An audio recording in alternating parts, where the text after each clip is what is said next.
It is July 17th, 2024. The time is 6:31 p.m. Our mission is to provide a safe and caring climate and culture in which we engage, inspire, educate, prepare, and empower all learners in partnership with their surrounding community to be successful in today's and tomorrow's society. Zach, can you please lead us in the Pledge of Allegiance? I pledge allegiance to the flag of the United States of America and to the republic for which it stands, one nation, under God, indivisible, with liberty and justice for all.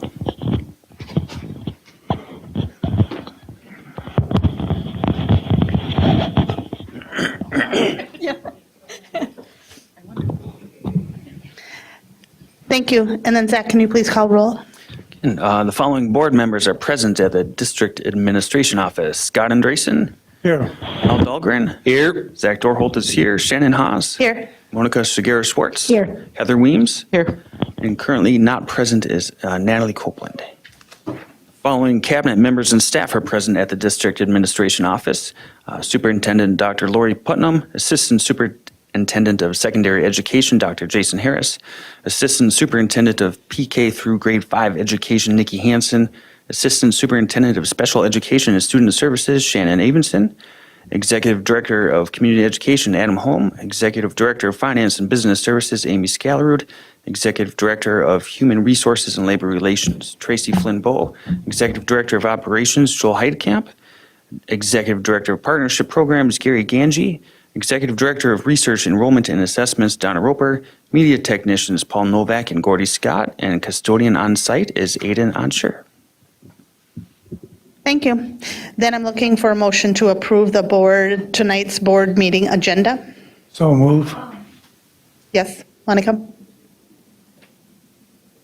Madam Chair, can we take number K out of the consent agenda?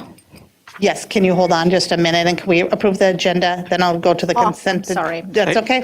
Second. So I have a motion by Scott, a second by Ms. Weems. And so Zach, will you vote for approval of the board meeting agenda? It's Heather Weems, Yes. Monica Shigera-Schwartz. Yes. Shannon Haas. Yes. Zach Dorholt, yes. Al Dahlgren. Yes. Natalie Copeland is Not not here. here. Scott Andresen. Yes. Thank you. Then we have the consent agenda. The consent agenda consists of non-controversial items that the board adopts routinely without debate. Any single member may remove an item from the consent agenda by requesting removal at the time the consent agenda is moved for adoption. On tonight's consent agenda, item A, approval of minutes for June 5th, 2024 and June 17th, 2024. Item B, approval of bills and other financial transactions in the grand total amount of $6,247,369.88. Item C, approval of personnel staff changes. Item D, acceptance of grants, awards, and donations. Item E, approval of monthly financial report for May 2024. Item F, approval of monthly treasurer's report for May 2024. Item G, quarterly expenditures for board members. Item H, 10-year long-term facilities maintenance plan. Item I, approval of board policy 521, student disability non-discrimination as revised, third reading. Item J, McKinley addition and renovations project change order totaling $958. And item K, Apollo LTFM improvements change orders totaling $47,126.53. At this time, does any member wish to remove an item from the consent agenda? Monica? Yes, please, could we remove item K, please? Okay, and so looking for a motion to approve items A through J, leaving out K. So move. Second. I have a motion by Monica, a second by Scott. Zach, can you call vote for that? Al Dahlgren. Yes. Zach Dorholt, yes. Shannon Haas. Yes. Monica Shigera-Schwartz. Yes. Heather Weems. Scott Andresen. Yes. Thank you. Okay, Monica, Apollo LTFM improvements change order, questions? Yes, Amy, could you please remind me what is in this change order?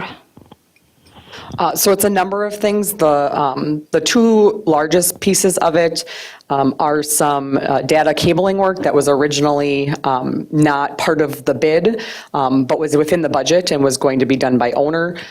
It's just easier to coordinate that with the project, and so that's being done as a change order. It's well within the budget. That's about $7,000 of it. And then the largest portion is related to HVAC work with some unforeseen conditions in the penthouses between, like, the connections between the HVAC and the roofing. But all these still be included in, within the LTFM. Correct. So if we have a standard 5% contingency, and so we have approximately $15 million worth of work going on. So it's not unusual between the various projects to see, a couple $100,000 cumulatively easily, potentially more than that, of change orders, but that's all set within that 5% contingency. Okay. Thank you. Any other discussion on that? How's the project going? So everything is going on schedule. Everything is right where it should be as of right now. Some pieces, such as the flooring, are actually moving ahead of schedule. And so there was just a construction update meeting, I think it was either this week or last week, and everything is still trending to be on completed by our scheduled completion date in August. I know when you drive by, it may not look like that from the outside, but everything is on schedule. That's why I asked. Yep, and there will be a project update on the board agenda for the first board meeting in August. So Okay. we'll have a little bit better detail and pictures and some more thorough update at that time. Okay, that's why I asked. I walked by there today and the bus chute and the parking lot, you're going, oh my, is this going to get done? I hope so. All right, thank you. So looking for a motion to approve consent agenda item K. Make a motion to approve item K. And do I have a second? Second. I have a motion by Monica, a second by Scott. Zach, can you call vote? Monica Shigera-Schwartz. Yes. Heather Weems. Yes. Scott Andresen. Yes. Al Dahlgren. Yes. Zach Dorholz, yes. Shannon Haas. Yes. Okay, thank you. All right, so moving on to informational items, we have the activities update and Minnesota State High School League School Board membership video. And so it's being presented, Dr. Jason Harris, Assistant Superintendent of Secondary Education, will be introducing our activities directors and coordinators. And then after the video too, then we're going to be moving on to an action item as well with this team. Welcome. Yes, good evening, Chair Haas, Superintendent Putnam, board members. We are going to give a activities update. I'll start with just quick introductions. Eric Ruska, Activities Director at Tech High School. Chris Hagan, Activities Coordinator at Kennedy Community School. And Carl Heine, Activities Director at Apollo High School. And I'll turn it over to you fellas.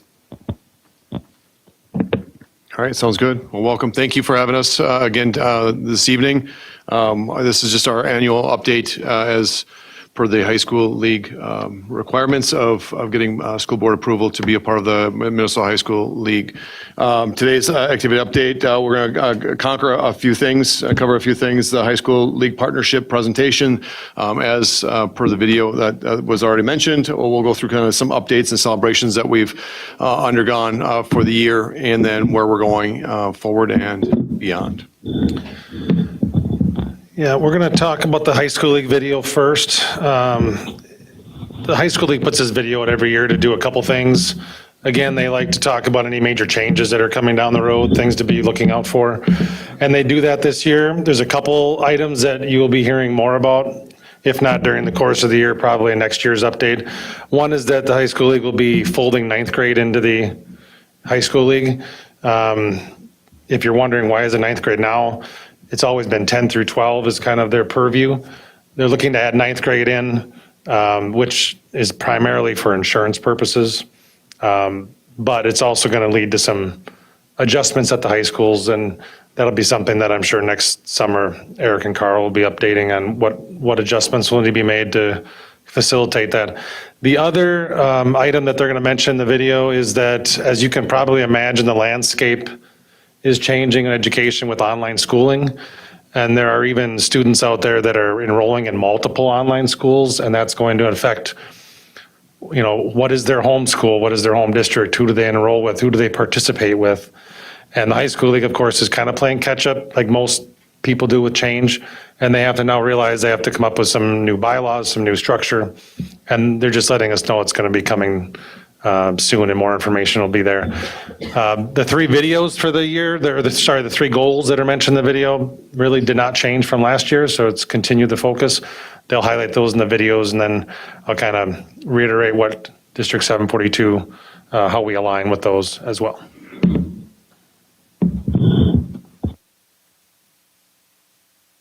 Executive Director here at the Minnesota State High School League, and thank you so much for taking time to watch this video. The Minnesota State High School League is a dynamic partnership of more than 600 schools, reaching all communities and corners of the state. Our mission is to provide educational opportunities in fine arts and athletics for all students. The 2023-24 school year was a great one for the league. As we look ahead to the upcoming school year, there are some exciting things that we are working on. You may not realize the league has operated as a 10th through 12th grade organization, but now the league is considering bringing all 9th grade participants and contests under the governance of the league. That would make us a 9th through 12th grade organization. This would allow all 9th grade participants valuable insurance coverage in the event of an injury or a concussion.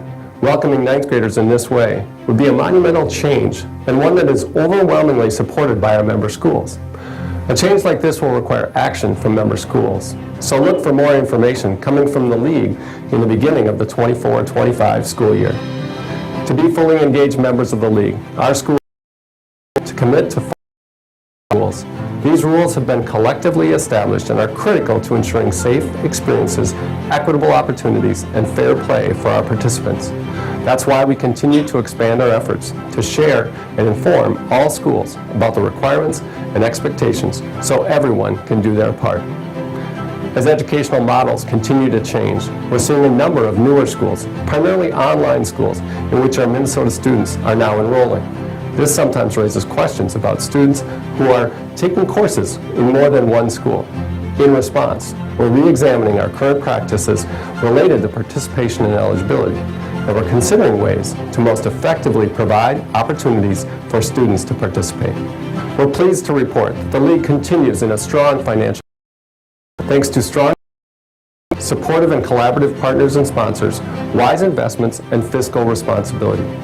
As a result, it's very likely that this coming year's membership fees, after credits, will be the lowest in nearly 30 years.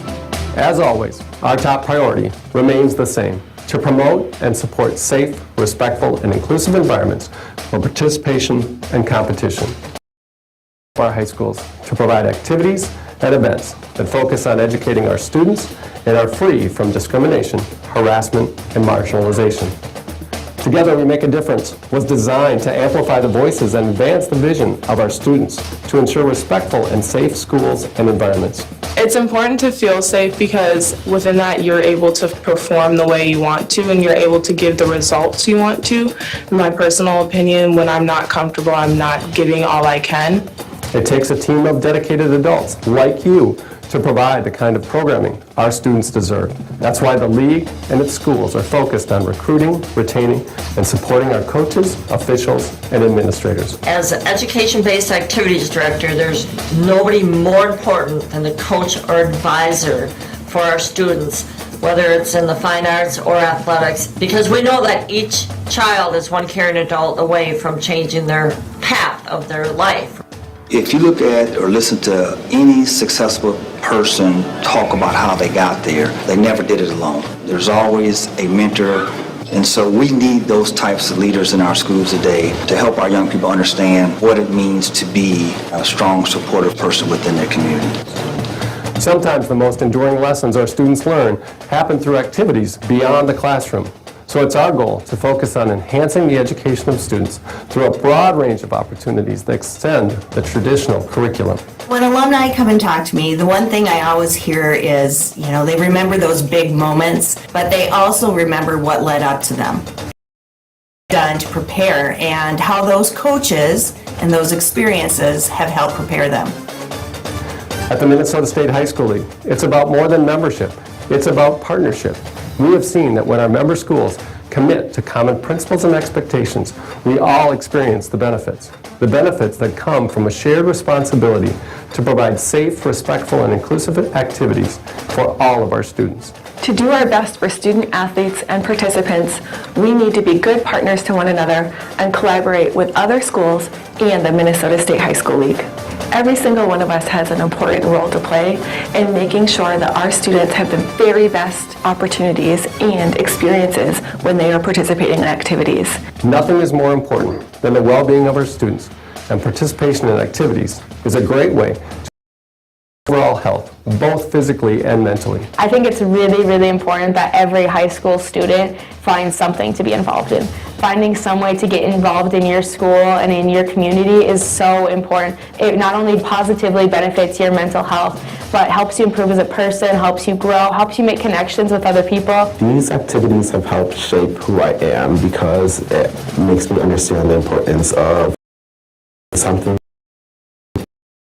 for the future, because you gain skills such as time management and communication. Giving students these valuable opportunities is the mission of the Minnesota State High School League.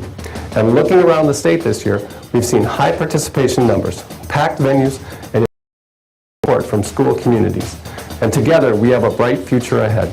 On behalf of the Minnesota State High School League, I thank everyone in all of our member schools for your continued active support. Because it's about more than membership, it's about partnership.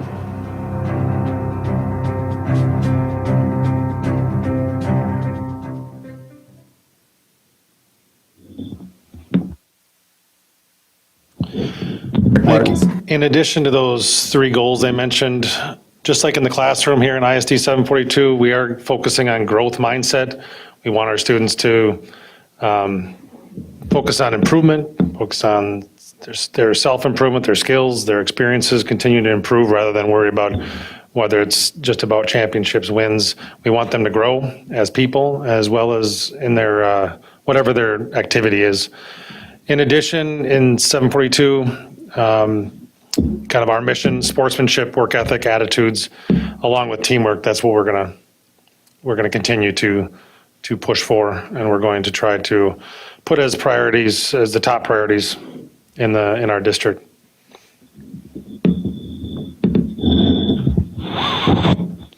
All right, I get to move forward with our celebrations and updates on our past seasons, and these two will also jump in here as we all get to share from our various schools along the way here. But on the left side, you'll see our commitment to growth. Last year, we tried to make an effort as a whole collaborative group of activities coordinators and directors to kind of unify our plans and our systems so they look similar for all of our students, no matter what school they're attending, and they're getting the same message, and our coaches are on the same page and more unified. So we've tried to collaborate.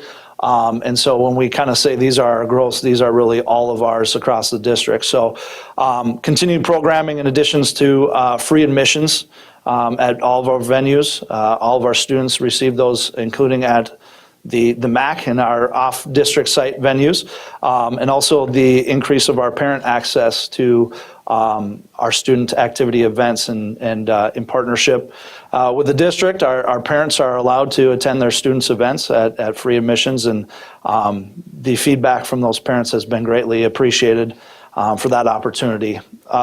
Providing culturally appropriate uniform accessories for all, that continues to be a big push and initiative for us, and a lot in partnership with LEAF to make that happen.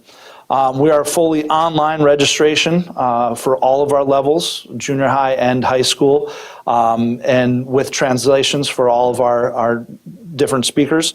And so it's more accessible, more active, and more engaging and easy, I guess, for access in that aspect. We have a new Central Lakes Conference behavior discussion, which is a running agenda with our conference, in which we include in our monthly sportsmanship discussions, and not so much necessarily what's going on specifically at my school, but what's going on at your school. How have you handled different situations, maybe with an opponent outside of our conference? But being a running agenda, it's been able to help us kind of grow and get a consistent group effort within our conference, and being able to establish conference expectations. So no matter what gym you go to or field you're at or classroom, it's consistent. A big one, which was a huge opportunity for us in our district, was the Minnesota State High School League Together We Make a Difference 2.0 and the SALT conference and events.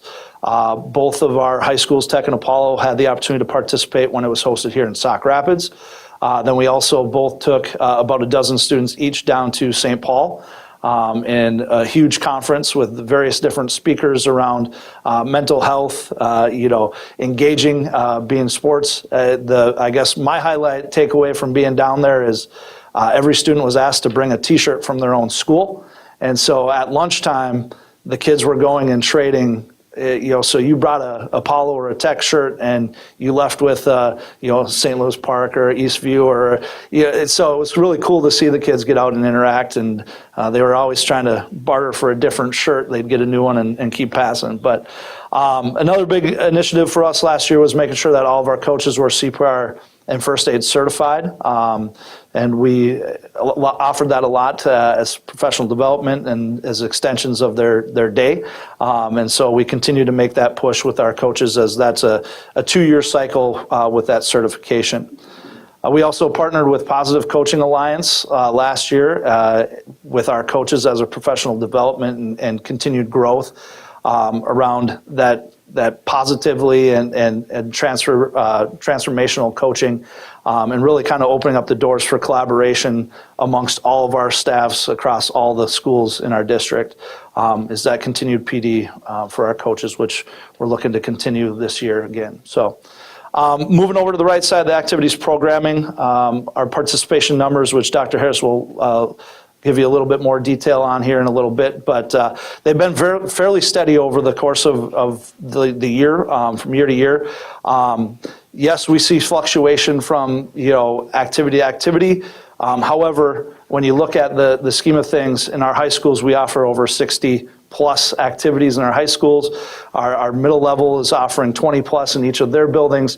So we're really increasing the number of things we offer. So, our participation numbers are still there. They're just, you may be spreading out a little bit from activity to activity, since we are listening to those wants and needs of our students and adding additional programming along the way. And which is the next part. We're looking forward to adding an esports gaming to both of our high schools and continue to establish that. Along with boys volleyball, and Tech was kind of the pioneer in that last year, and we'll continue to grow on those participation numbers there. A big hit for us every spring is our activity days, where we get to go visit our middle levels. We gather up a lot of our different student athletes and members that are in activities, and we go to the 3 middle levels, Kennedy, North, and South, and we spend the day engaging with their students, recruiting them, having fun, playing some games, doing some activities, and it's a chance for all of our activities to be present and kind of show what we have to offer, and hopefully try to get a few kids to participate and engage as they move on from the middle level into the high school. New coming this fall, we have partnered with GoFan and established a new online ticketing system, which allows that POS at the door, which is kind of a unique feature that a lot of times you spent most of your time trying to enter all your information into the app and then waiting for it to go, then you could scan. Now we have the ability to use the POS and scan your card right at the door to allow more ease and access. And with that, those student passes and parent passes will be an ease, and it will mostly be digitally electronic, and save on a lot of that time and trying to figure out who's who as we enter the building. So we're excited about our year and looking forward to continuing those. But I'm going to pass it over to Dr. Harris to elaborate on our participation numbers a little. Thanks, Carl. looking at numbers, nothing happens unless kids are participating. And I think Carl kind of talked about it. Our kids have a lot of options to choose from within activities. And so when you look at the high numbers, this is a quick bar graph of all the things that they could sign up for. The high bars are all the main sports that you see out in the world. If it's basketball, football, soccer, all the things that are promoted out there. But when you really look deeply, we offer a lot of things. If it's the spring musicals at the middle level, if it's the spring plays, if it's the French Club, Vex Robotics, all the things outside of athletics that kids now have an opportunity to look at here. But you see the high bars are the main activities, if it's football, basketball, volleyball there. If you go to the next slide. Then it's broken down into high school, what sports are students being involved in high school from that level. And then, no, you can go to the next one. And then it's middle school, same thing, right? What kids are involved in. I think one of the things in this, if you go to the next slide, I wanted to do a quick comparison, right? So you have a quick baseline data from 23-24, but we haven't seen data since 2018-19, and I went back to go find data. And the presentation that I found was Principal Scholarud and former activities director Dave Langerud in 2018 back at the old City Hall. And that data was presented there. But in that presentation, it was only high school. That was only the high school data in that. And so now when we look at it, here's a quick snapshot before COVID, and then just a quick snapshot after COVID. When you look at the adaptive floor hockey, soccer, softball, you see kind of what Carl kind of talked to. The numbers are stable, but when you look at it, baseball, basketball, you see big numbers there. And then if you go to the next one, Carl, you see the comparisons of cross country, boys and girls, and you see the football numbers, the golf numbers, pre-COVID and then after COVID. And we wanted to kind of give a good snapshot. What was taking place before COVID, and then where are we currently right now? We're pretty stable. We have more opportunities now within that when you look at the comparison. And then if you go to the next one, Carl, same thing. When you look at the numbers, you see the boys, girls, lacrosse, boys soccer is a big one right now, softball, girls soccer, swimming, and the numbers from before COVID and then after COVID around that. And so pretty stable, depending which activity the students, these are solely the athletic activities, because in 2018 they weren't talking about all the other things, if it was Vex Robotics or the spring play, and so you see it here. And then if you go to the next one, Carl, just the last one with volleyball and wrestling within that, and you see the numbers are pretty stable here. Yeah, and to just kind of continue to piggyback there, we're, like I said, as we unify more and more as a department here, we're continuing to make sure that everything's kind of continued to code and record the same way and put in the right data. So it's been a good process with Dr. Harris and our data teams here to try and really narrow down those numbers for you. So continuing on with our celebrations, both the academics, arts, and athletics, we have a lot to be happy and proud of here for our 23-24 season, and a lot to look forward to. This is leading back to the recruiting and participation. The top two pictures, am I off? Oh, there we go. Top two pictures there show our activity days. So those are at our middle level recruiting activity days, and you can see all the students and having fun and recruiting with each other. It was a great time for all of our activities to, again, make that appearance and show what we have to offer when they move on to that high school level. We do a lot of that youth programming and then the additional arts opportunities. Anytime we know we got mass amounts of people coming into our building, we like to show off what we have as far as what we can offer. Community connections, we continue to understand the partnership within our community and the strength that we can build as a group. So we all take the initiative to make sure that our groups are active in our community and supporting and finding those partnerships. Continually with our One District, One Book, that event that takes place with Community Ed and Shields as an awesome opportunity. Tech football continues to work at Summertime by George with the St. Cloud Rotary Club and setting that up for them every Wednesday.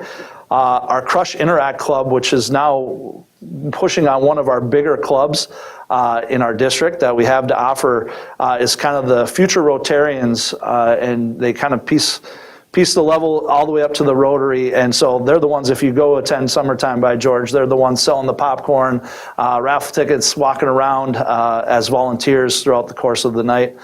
And then a lot of volunteer work within our different organizations, participating in Kids Fight Hunger, Boys and Girls Club, Promise Neighborhood.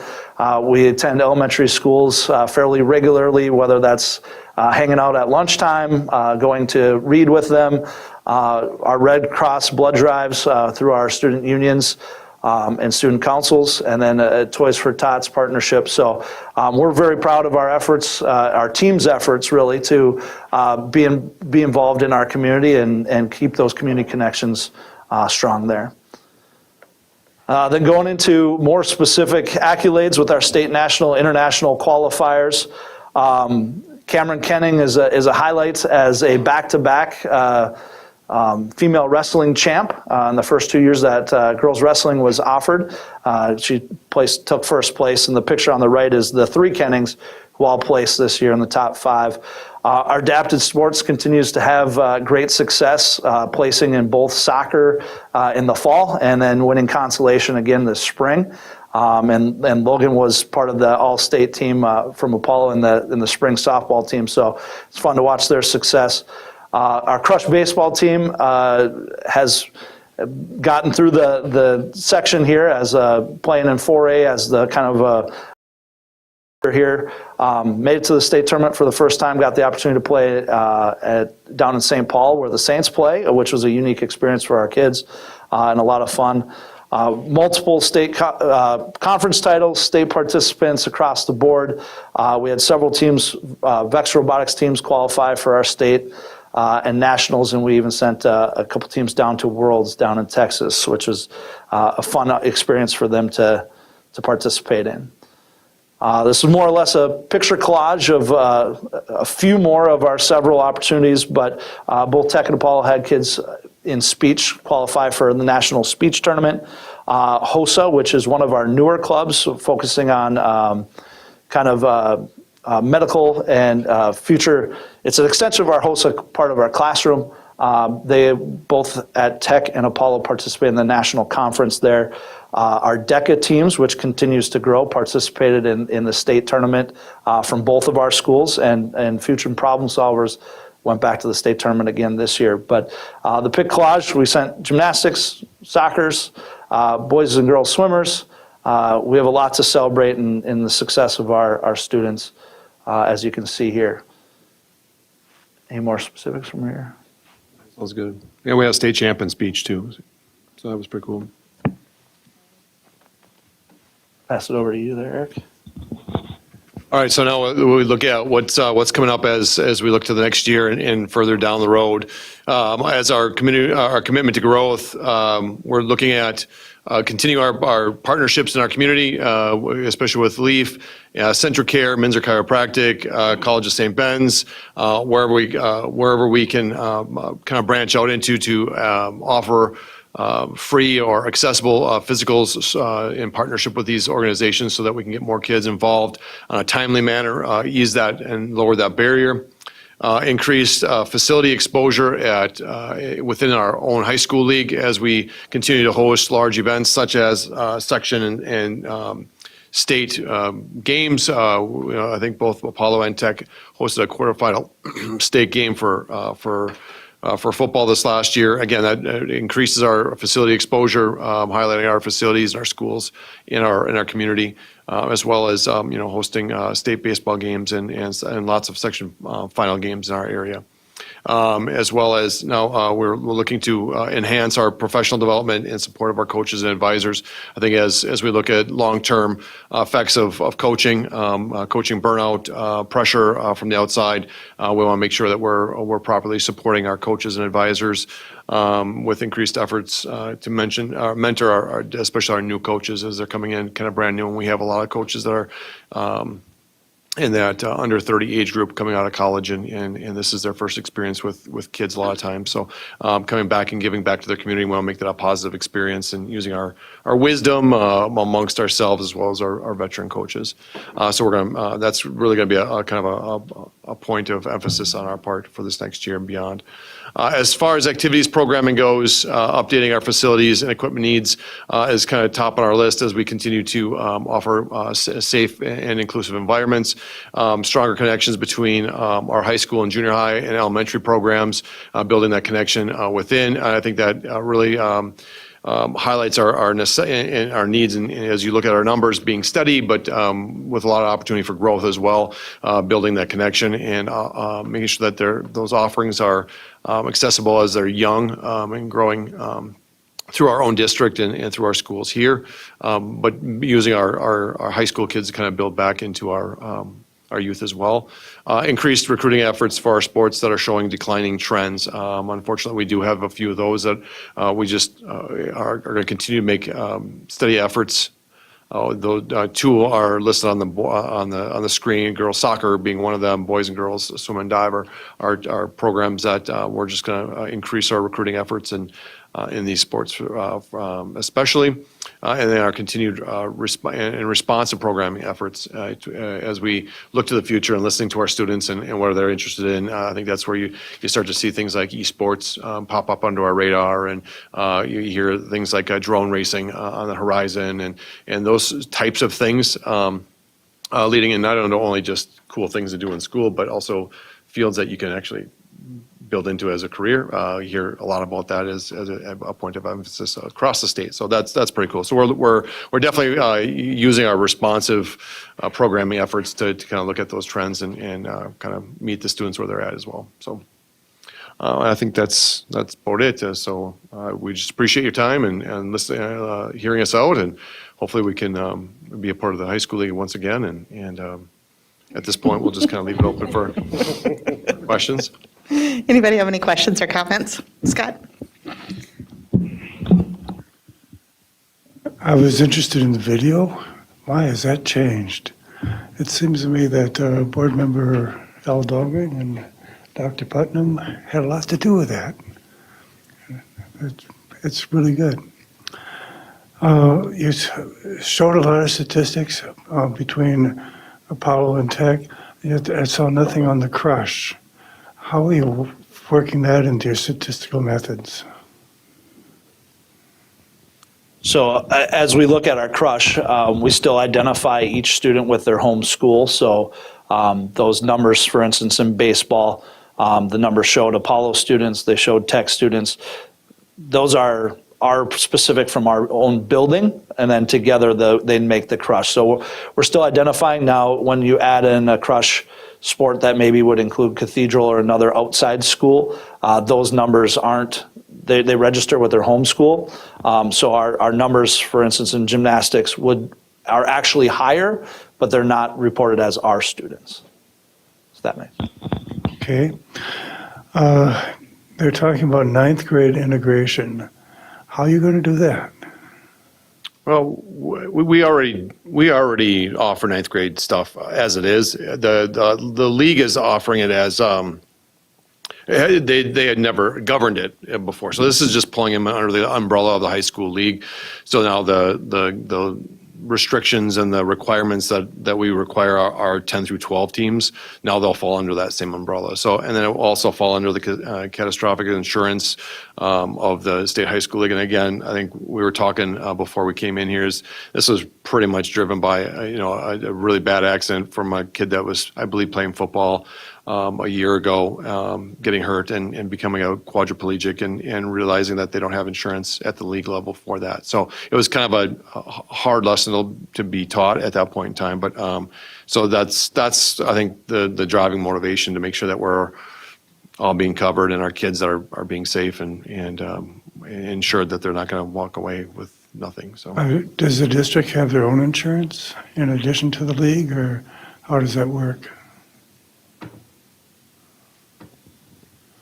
So we send information available in the activities office for an additional catastrophic policy that parents can purchase at a relatively low cost. So we broker that.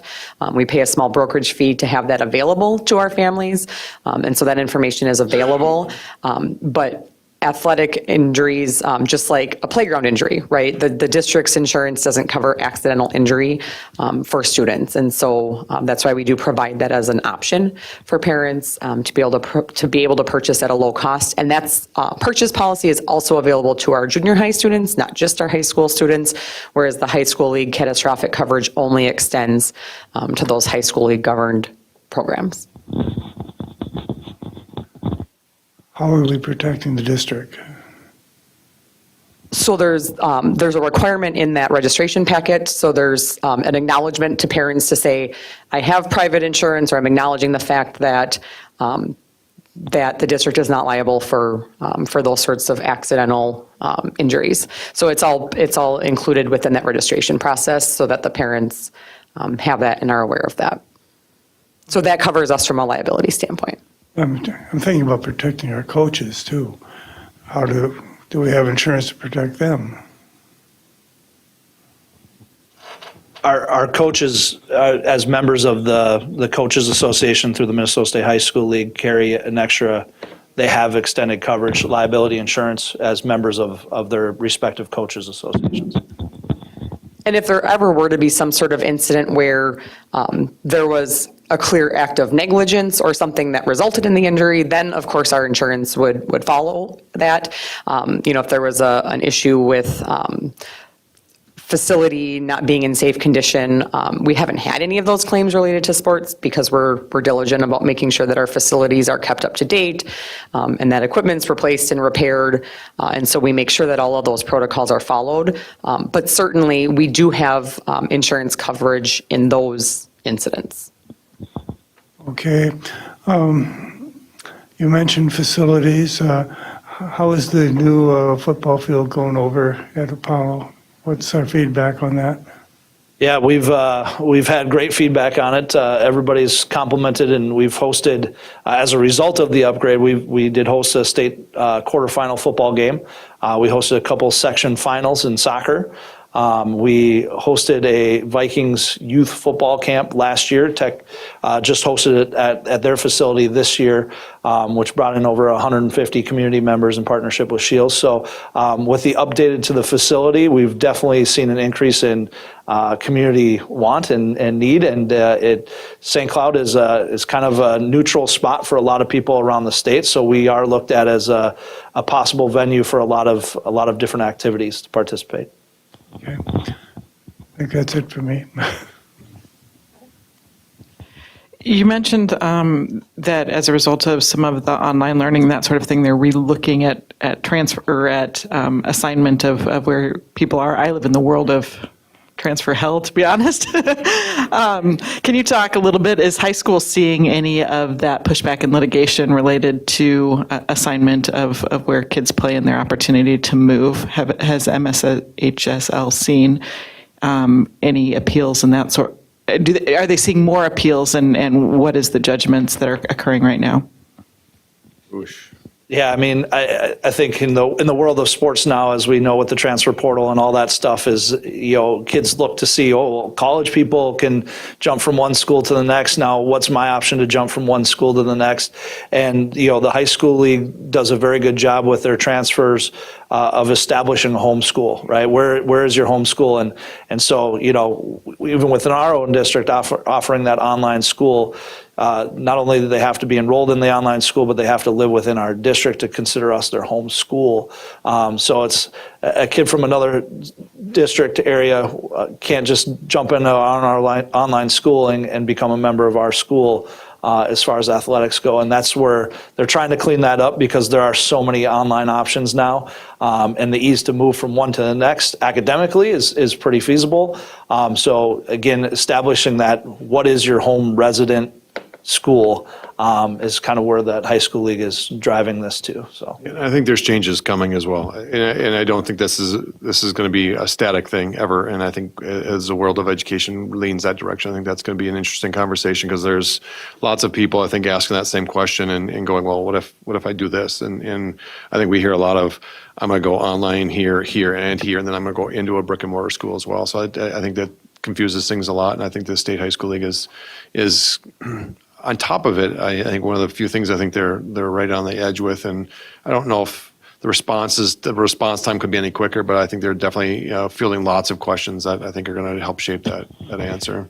And I think that's good. I mean, I think right now, at least from my observations, the more they can be proactive and try and think about what might be coming their direction and begin to set some parameters, but understanding that the world is changing. I think that was part of the NCAA's problem, is that they were simply too late to influence. A couple of other things. You talked about ninth graders now being included. Do you see a difference? Are there eighth graders, and particularly on the girls' side, that are playing up? And do you see it more often with girls to try and boost rosters than you see on the boys' side? I think overall, yeah, I think that's a trend that has been there for a while.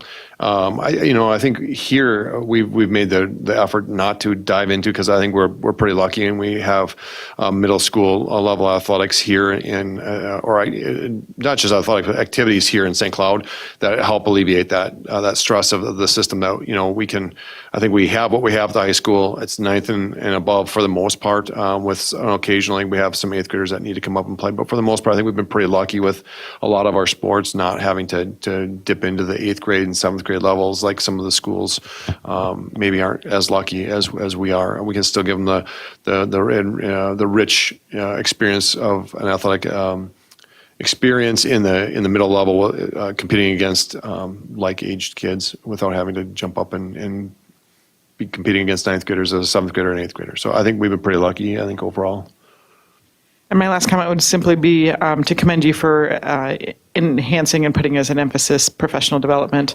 I think it's critically important. I think with all of the criticism and that sort of challenge that we're seeing for everyone involved in sports, to have that level of support and to be able to take particularly young coaches and help them navigate and give them some resources is really important to their development and retention, to be honest.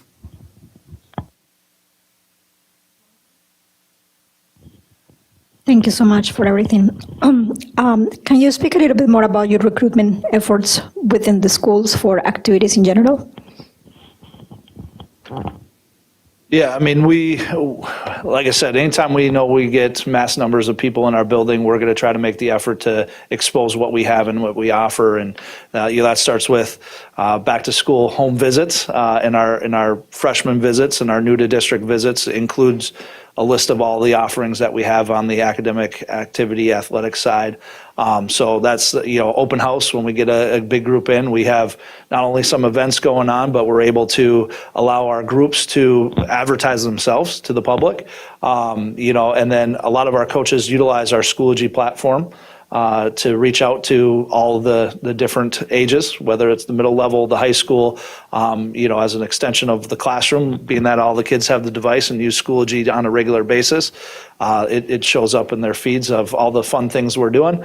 And then I think each of us try to make it publicly aware by promoting it via social media. And encourage our clubs to do the same thing. And like we kind of alluded to here, we got a lot of great things going on, and the more we can expose everybody to our offerings and make it visible is kind of the key to recruitment. But also then reaching down to the lower levels, working in partnership with our youth organizations in town, and trying to make those connections so that all the kids kind of continue to flow through our system. And I think the middle level activity days are something to be seen. We send students down to our elementary schools all the time, whether they're athletes or act, in our various clubs and activities. Just having them down there talking to the youth, encouraging them to be a part of their school. And then we also, we encourage all our activities in the summertime to do something. In the summertime to get kids in, whether it's theater or sports or whatever it might be. So I mean we do our best to try to offer or get them to see at that level during the summertime when they maybe have some time to go and try some stuff. What about dismantling barriers? What do you know about the common barriers that students have to participate? I think that there was a lot of talk before in this group about that. So what are we at with that? There's no doubt information, getting it out, but you're right. The second thing is barriers. Make it as easy as possible for every student who's interested to get access to whatever activity they want. With our sports, we have a big meeting next week with Centricare and with Leaf, and we've got 2 dates planned already this fall. It's not quite, we're still working on it. We haven't gotten as far as we'd like, but we are partnering with them to provide physicals for students so they can be eligible to be participating. That's a big one for families. We've been doing that for years as far as offering alternative ways, making it basically free through Leaf to get physicals, whether it was CVS, now whether it's the got our Minzer Chiropractic, right? And then we're now working with Centricare. They're just going to open up a couple 4-hour blocks of time on 2 different days here. I think it's August and September. We've got 2 dates where we're going to schedule kids and let them come in, and they can just book up those times. They'll make sure they get insurance information, get the parents in hopefully, and do that. So that's one. The financial piece, the district does a really nice job already. I mean, the financial piece is already pretty minimal for those families that need it. So sure, there's still a barrier, but there's also a lot of forgiveness that we employ to do that. So to us, it's getting the information out any way we can, and then making sure they can be eligible, make sure that they can afford it. I guess the one that we still struggle with, and transportation. Some kids to be fully, a part of our programs, there's a lot of places they have to be at different times, whether it's the summertime, whether it's during the school year. So transportation will be one that we always work with, whether it's older kids giving rides, carpooling, whether it is, whether the after-school activity buses that get them ride home, like we do at the junior high, like we did this past year, which I think was great, and it was a big success. Those are really the main barriers that we're tackling, and we're always trying to find new ways to make things easier. Thank you. I really liked the video. It was a very nice video. We got to feature our superintendent in the video. Congrats for that. And I think that is the first time that I actually see a band in the video. I didn't remember to have seen a band before or theater before. So it's like, this is activities too. Yes, that's right. So, and it was very different than what we have seen before. So, I don't know how you participate on that, but I like it. Thank you.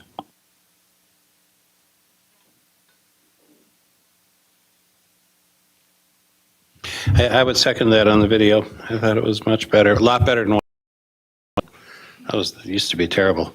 One of the things that I like to talk about every time you guys come, but looking at the profiles of Minnesota school districts, it's always very telling to me and very shocking to see the wide variation of funding for school activities from district to district. And it's also almost always in direct reverse order of your special education cross subsidy. The schools with the real high cross subsidies have the real low activities budgets, and the ones with very low cross subsidies have very high activities budgets. And to me, activities are so important, and developing student interest or getting students interested in going out for activities, and not just high school students. It's not like how do we market to the high school students and get them, but it's creating community spirit and school spirit to the point where grade school age kids are signing up for youth leagues so that we get a great feeder program coming up into the high schools and expanding the high school programs, and just the snowball effect on the community spirit and the school spirit, it just magnifies. But when you have schools like Ricori, well, first of all, our budget, or our per student spending in the latest profiles was $350 per student. And that's over the entire 9,500 students in our district, but $350 per student. And a school district like Ricori is at $766 per student. You're looking at a lot of money. That's another almost that's another $200 per student. That's another $2 million in spending in a district like ours to help develop school spirit, to help develop community spirit, and to provide busing, provide access to students, to provide equipment when they need equipment, to do all of the things that you need to do to put on a really, really good activities program, a good solid activities program. It takes money, but it's really difficult.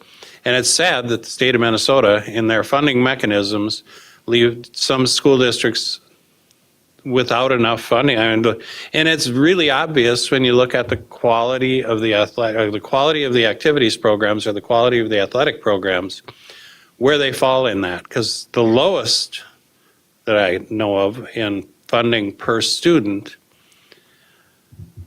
if you didn't tell me, I wouldn't really know this district had an activities program, and that's Minneapolis. They have more students than any other district in the state. They have more schools than any other district in the state. They've got a ton of high schools. And do you ever hear anything about a Minneapolis high school athletic program? Never. And that's because they don't have funding. Their funding is at $175 per student. And that's exactly half of what ours is. And ours is half of what the real vibrant programs are. So somehow, be it through fixing special education cross subsidies or direct funding for activities, just subsidizing funding to lower income school districts, something has to happen to level that playing field, because it's a really imbalanced playing field out there right now. There are wealthy districts and there are poor districts, and it's obvious where you fall in that. So, and I congratulate you guys, because you guys do an awful lot of stuff with the very, the low level of funding that we have. I feel like we have very good programs, but we need something to happen in this community to get more participation in all aspects of athletics and activities. One of the things that I am going to say, and I bring this up all the time too, so I sound like a broken record, but those electronic billboards that we have at all of our schools are a great avenue to tell the community upcoming events, dates of important games. Just send the message that we have these activity programs, continue to show our logos, to show the St. Cloud Crush logo. And then also for celebrations, when we have won something, or to go out and congratulations to such and such, and in their whatever championship, or it could be a student, it could be a team, it could be anything, but to use those billboards to help communicate to the community that we do have a very good athletic, or a very good activity program. And also to communicate registration dates clearly ahead of time, so that people know when they need to register for a sport in order to be able to participate in that sport or activity. So that is my piece on that. I think that's all that I've got on that. But I do want to say thank you to the Minnesota State High School League for listening when we may have sounded like crybabies out here at first, but they listened and they made some changes, and I think that they are seeing and understanding the ramifications of following through on something like that. And I think they can see that they're getting a stronger and better program. So. Okay, we're going to go Heather, and then Zach, and then Monica. I think you make a great point about the funding for sure, and the understanding or knowledge maybe of our community, or lack of knowledge. And I was just going to ask Lori, in your conversations with various media, has this been a topic that you've covered? whether it's with some of the radio programs, whether it's with St. Cloud Live, would it be worth it for there to be some effort made in including this in a topic, not from the standpoint of competitiveness even or necessarily winning, but from the standpoint of educating the community about the importance of the funding to increasing numbers because of the impact and the value that these sorts of experiences have on our students.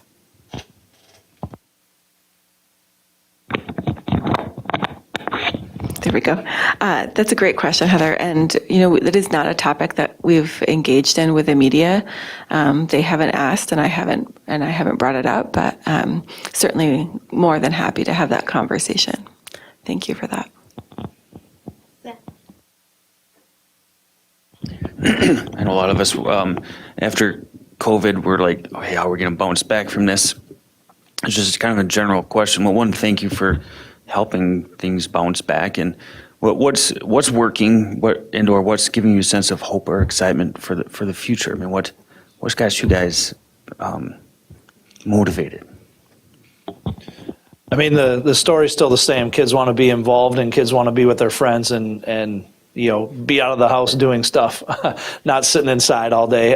So, I mean, just getting the life back into our activities across the board has been kind of that driving factor, and continue to open up those doors to get involved and showcasing what we have. So, I think just like in the teaching world and all of education, the students really drive our why and our want to get involved, because the more success we see from them and the joy that they're having within their stuff, it just means hopefully we're doing something right and continue to offer those things. So, I mean, the bounce back from COVID, it has been tough. It's been a real reality check as far as who wants to be there involved and put in the times, but again, continuing to show them what we have to offer and the benefits of being involved in those, extended classroom activities, is a huge part. And, when we field calls for coaches, or we look and oftentimes through references, the involvement of their activities through their high school and beyond years comes back to how well they are as a human and how they're involved in the community. So, I guess that continues to be our drive. I think I answered your question, but, just involvement, student engagement. Yeah, I think another aspect of a strategy of what they talked about are high school students going to middle and elementary schools and being in those atmospheres and talking to the students. You see numbers in middle level that are stable and going to help us when they get to high school, because they're down there making the connections. I think after COVID, we went to old school of going out, talking to students, talking to families, and having your students do it. And I think that's really helped us. You guys didn't share the high school students going to read to elementary students. How powerful is that when you see that happen? I think that only inspires our younger students to say, hey, I want to be an Eagle, I want to be a Crush, I want to be a Tiger. And it only gets them really excited about coming to high school and middle school. And I think that strategy along with the activity days has really helped. Thank you. So I just remember in the topic of the high school league and the changes that they have done because of the behaviors in the games, what have you seen and how has it been in general about that? I think overall, I think we see a lot of positive things. We've had some really large crowds in both of our buildings, especially with our rival teams around here. I thought fan behavior in statewide even has been really super positive. I think it's helped as we've included with our Together We Make a Difference and our SALT initiative at the high school league level, getting student voices in there. They have a brand new set of expectations, and they broke it down from what should a student expect, what should parents be expected as well, what can you bring into an event. I think that's coming from students, and I think that's talking to their parents saying, listen, I don't like when you yell at an official. I really don't. And I think all of that has started to kind of tickets effect in our venues. Can it be better? I don't think it's a start. I think it always is going to be better. At our conference level, we've started conversations on a monthly basis about what's worked, what hasn't worked, what kind of incidents are we seeing? If a school and another school had problems, how did we handle it? How can we all learn from that? I think we're starting to learn more from each other than time before. But overall, I think our kids are way more engaged. I think they're listening because I think they really want to be at events, and they want to be there for their team, their friends that are on these teams as well. So I think overall, we've seen some real positive change over the course of, I've been here 3 years now. I think over the course of 3 years, I think events have been much more inclusive, comfortable. I feel like they're safe. And there's always going to be an exception to that, right? But for the most part, I think we see some positive stuff. Thank you for organizing the parent passes. I really, really appreciate that, and the student passes. I have a couple questions about our student activity fees that they pay.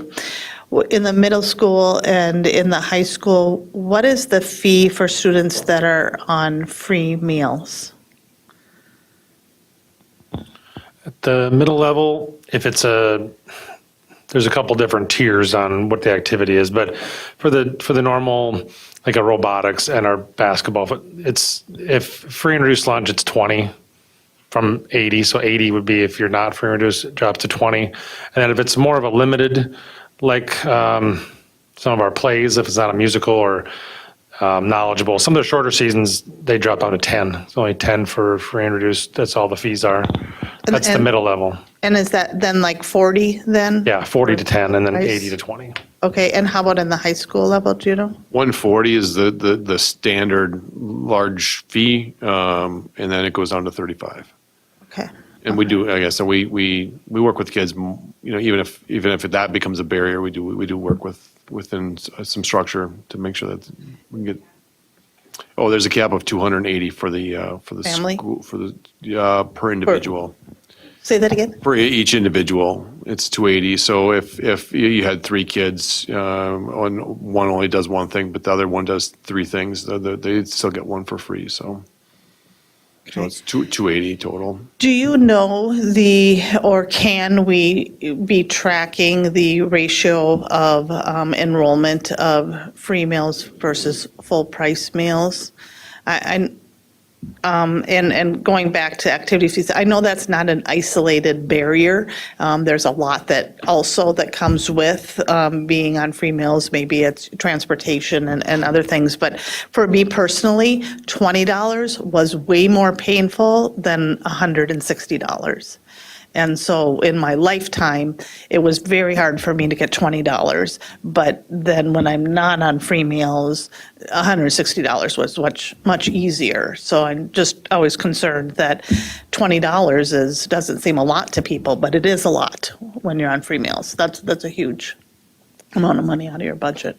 And I know it's not you guys, it's us probably, but. And we do have, all 3 of us will sit here and say, you want to play, we'll find a way. We do partner with LEAF in a lot of things, and they do have some of those funds available to us.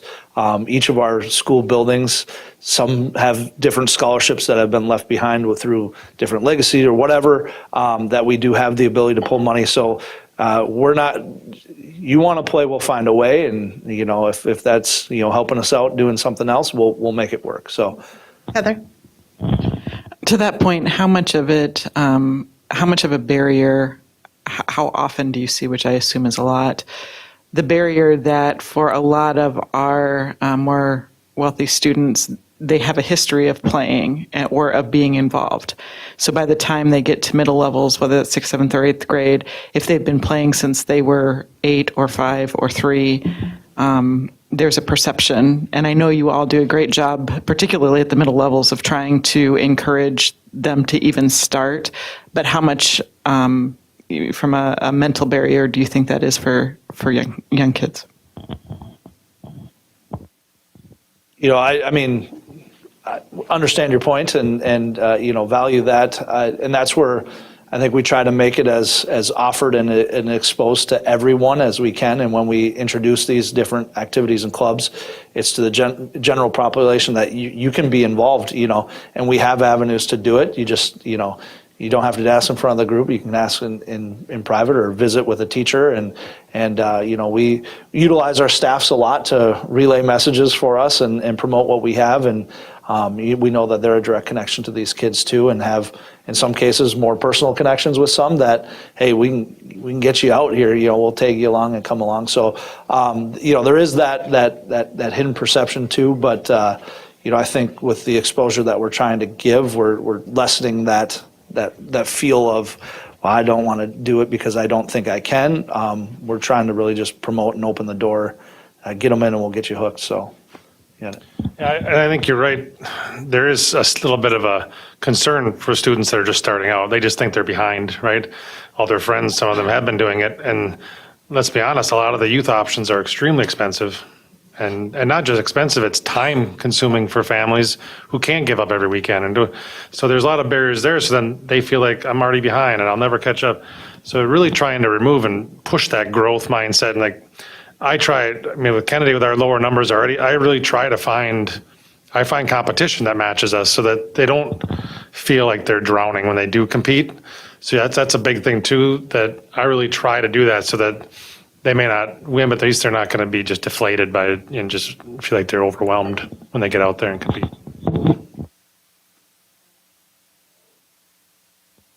When I was in high school, if you wanted to participate, but you didn't want to participate in inter-school leagues, we had a great extracurricular program or a great intramural program within the school district. Yeah, I would see that a lot with basketball. True. All right. Thank you, guys. So now we are rolling into the approval of the 2024-2025 membership renewal in the Minnesota State High School League. Are you guys presenting that, or we don't? Yes. Okay. Chair Haas, I'll present the administration's recommending approval for the 24-25 membership renewal for Minnesota High School League. Do we want to make a motion and a second and open up for discussion, or?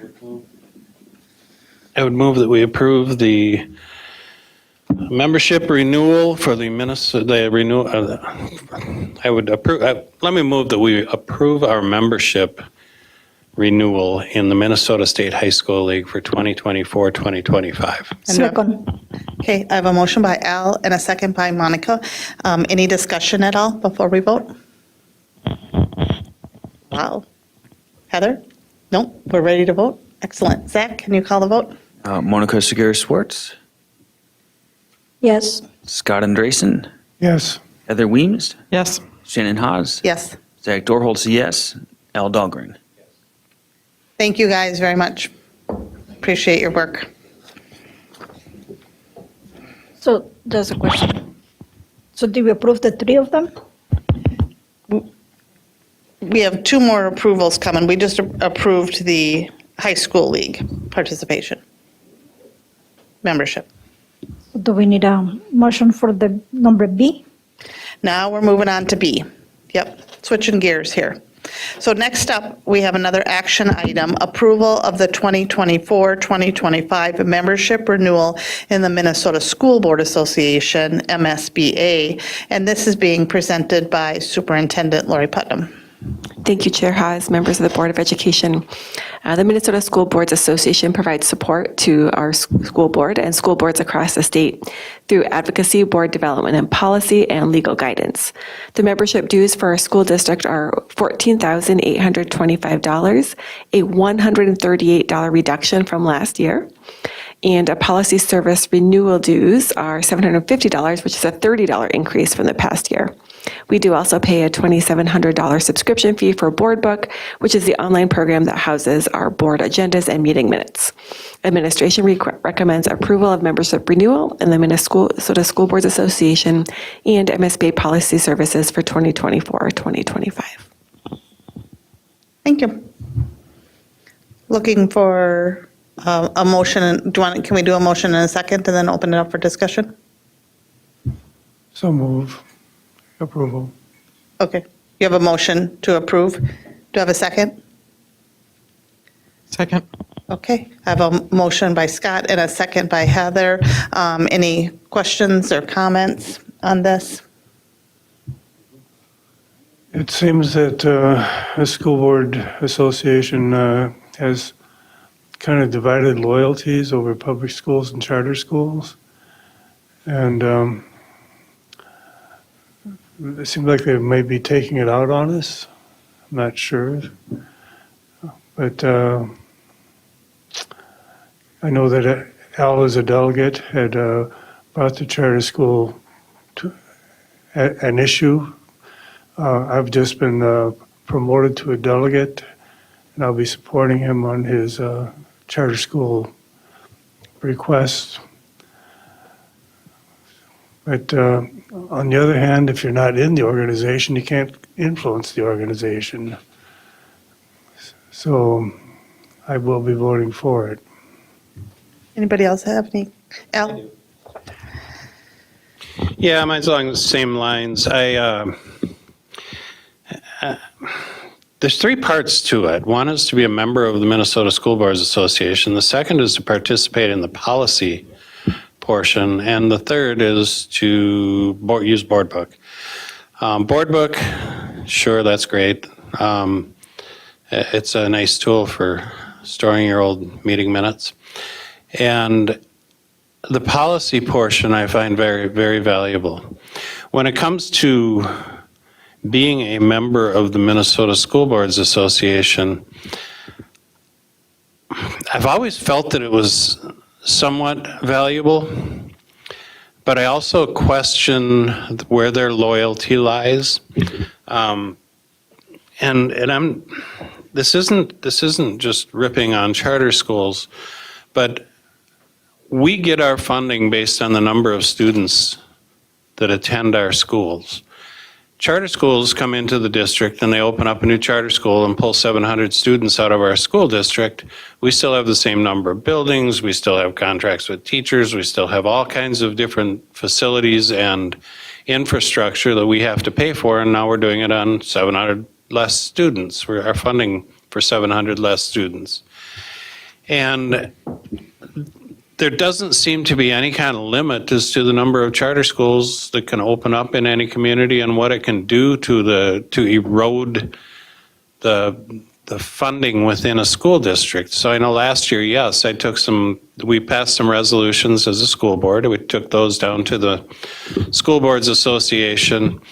And all of a sudden, there seemed to be a real pushback from the School Boards Association because they allow charter schools to join the Minnesota School Boards Association and be partners in the School Boards Association at a lower cost than what it costs for full school, for Minnesota school districts like ourselves. And because they need, say, the policy pieces, and so they want to be able to provide that information to them also. But now you've got this dual loyalty where, and I mean, I have a real issue with them saying, well, we can't support you on limiting the number of charter schools because charter schools are going to see that as us pushing back against charter schools or coming out against charter schools. And therefore, we can't be against that. But if you want to present it at the thing, you can present it. We just can't support you on that. And it's a conflict of interest, if anything else. I mean, if the Minnesota School Boards Association is the organization who advocates for public schools at the Minnesota legislature, I don't want them to tell me they're not going to support advocating for funding for my school district because they're afraid they might offend another group of schools who they only brought on board to increase their own funding, their own collecting more dues for their own organization. And so I have a real problem with saying, yeah, I want to be a part of this organization because they're not supporting us. They are actively working against us when it comes to the charter school issues. And then, yes, I also believe that after I brought six charter school resolutions to the delegate conference, and they had me read them one after another, which was, I was up there for way too long. And of course, every other school district in the state who doesn't have 6 charter schools in there. Most school districts don't have any charter schools, and they don't have anyone talking about having any charter schools. So for most school districts, charter schools are a non-issue. But for us, for Minneapolis, for Rochester, for Duluth, for the more metro-like school districts, it seems like charter schools are opening up all the time and taking students from them. I mean, Minneapolis and St. Paul are getting up around half of their students have gone away and they're enrolled in charter schools. And the performance, the academic performance of charter schools is worse, and the scoring on standardized tests is lower for charter schools than it is for school districts. So there's a lot of things that just don't make sense to me here.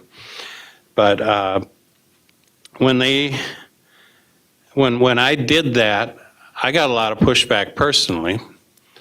And then the way that we were treated, I'm going to tell you, when the Minnesota School Boards Association essentially refuses to come to your AI summit, in which we have the Attorney General of the state of Minnesota, we've got multiple senators from the state of Minnesota, we have AMSD attending, we've got the University of Minnesota is attending, and the Minnesota School Boards Association can't find the time to send a person up here. They had one, but it wasn't an executive of any real meaningful contributing force. But they're basically flipping us off and saying, we don't want anything to do with you because we don't like what you're doing. And so I don't know. I don't know if I want to be a part of this Minnesota School Boards Association, so I will probably vote no. Just a couple of clarifying questions. One, what is the justification for lower dues for charter schools versus public schools? That, to me, makes absolutely no sense. And then secondly, you mentioned 3 parts. Can you do 2 of the parts and not you? It's an all or none. So if we said no, what are the ramifications and options we have to fill the technology piece of it and the policy piece of it? My understanding is that we do have to be members to gain access to the policy services and the board book. I know that there are other options for housing board minutes. We just went to board book like a year ago, so there are other options that we could explore. There are, in terms of the policy, right? If we wanted to, right, we could take them then from other districts once they adopted it. Like, I'm just going to be real, right? If all the districts adopt the same policy from the MSBA, so we could just grab them from another district, should that be this board's choice, quite frankly.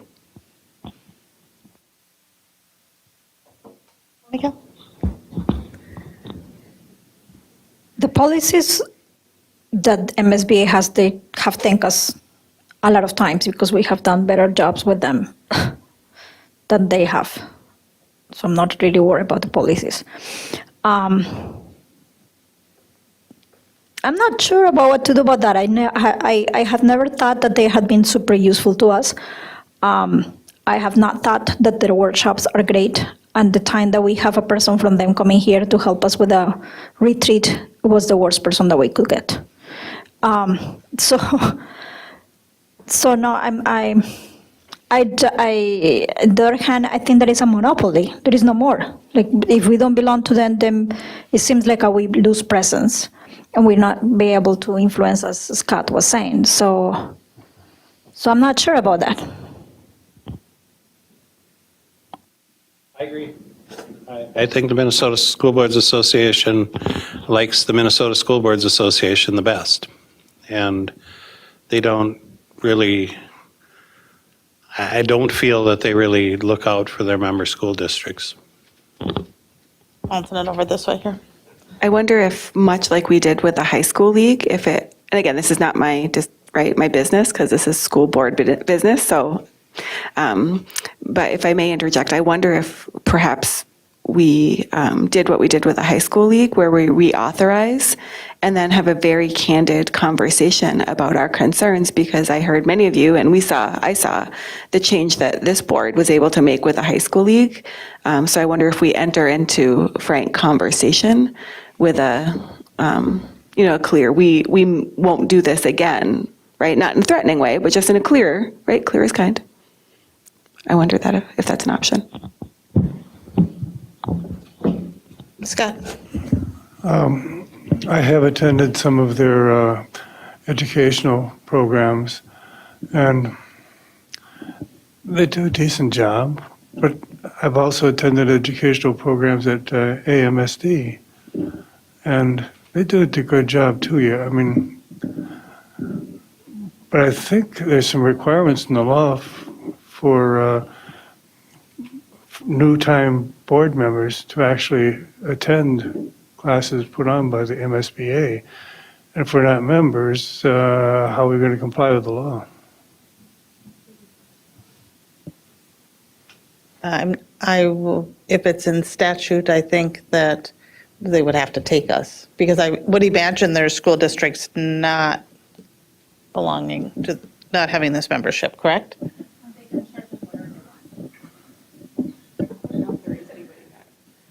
When does our membership expire? Our annual membership, anybody know? Sue? Okay. It's usually. It may be July 1. It's probably already expired. Okay. Heather? I would just say I appreciate Lori's offer of maybe what we do and buy ourselves time, because what we don't want to do is harm our district and our ability to influence what we need to influence. That said, if they are, I also don't want to rubber stamp something just because we're being forced to, because we don't feel like they're representing us. So I like the idea of saying, okay, we are approving this with the conditions that we will follow up with them with pointed conversation about our concerns, including, I would like to understand the justification for lower dues. I'd like to understand how they represent us. And lastly, I'd like to understand that if you're not a member, but by statute, you have to, I mean, I did attend those. And I, in truthfulness, and I won't just mention names, but I talked to a superintendent who said he does not, once they do the statute level meetings, he does not encourage his school board members to go there because he doesn't find them valuable, and in fact often finds them counterintuitive. So I would say that from my angle, we would support and approve investment this year with a clear condition and understanding that we are doing it for the interest of our district and our ability to influence, but also so that we can have a voice and say, we don't think that your operating style is appropriate. Heather, their lower dues may be just a function of they only pay the portion for the policy, that they're not paying the membership portion of the dues, but they're paying the policy and the board book portion of the dues. There's no, huh? Can we do that? I don't know. I don't know, but I would accept that. I mean, I don't think that's a bad plan. If that's, are you making a motion?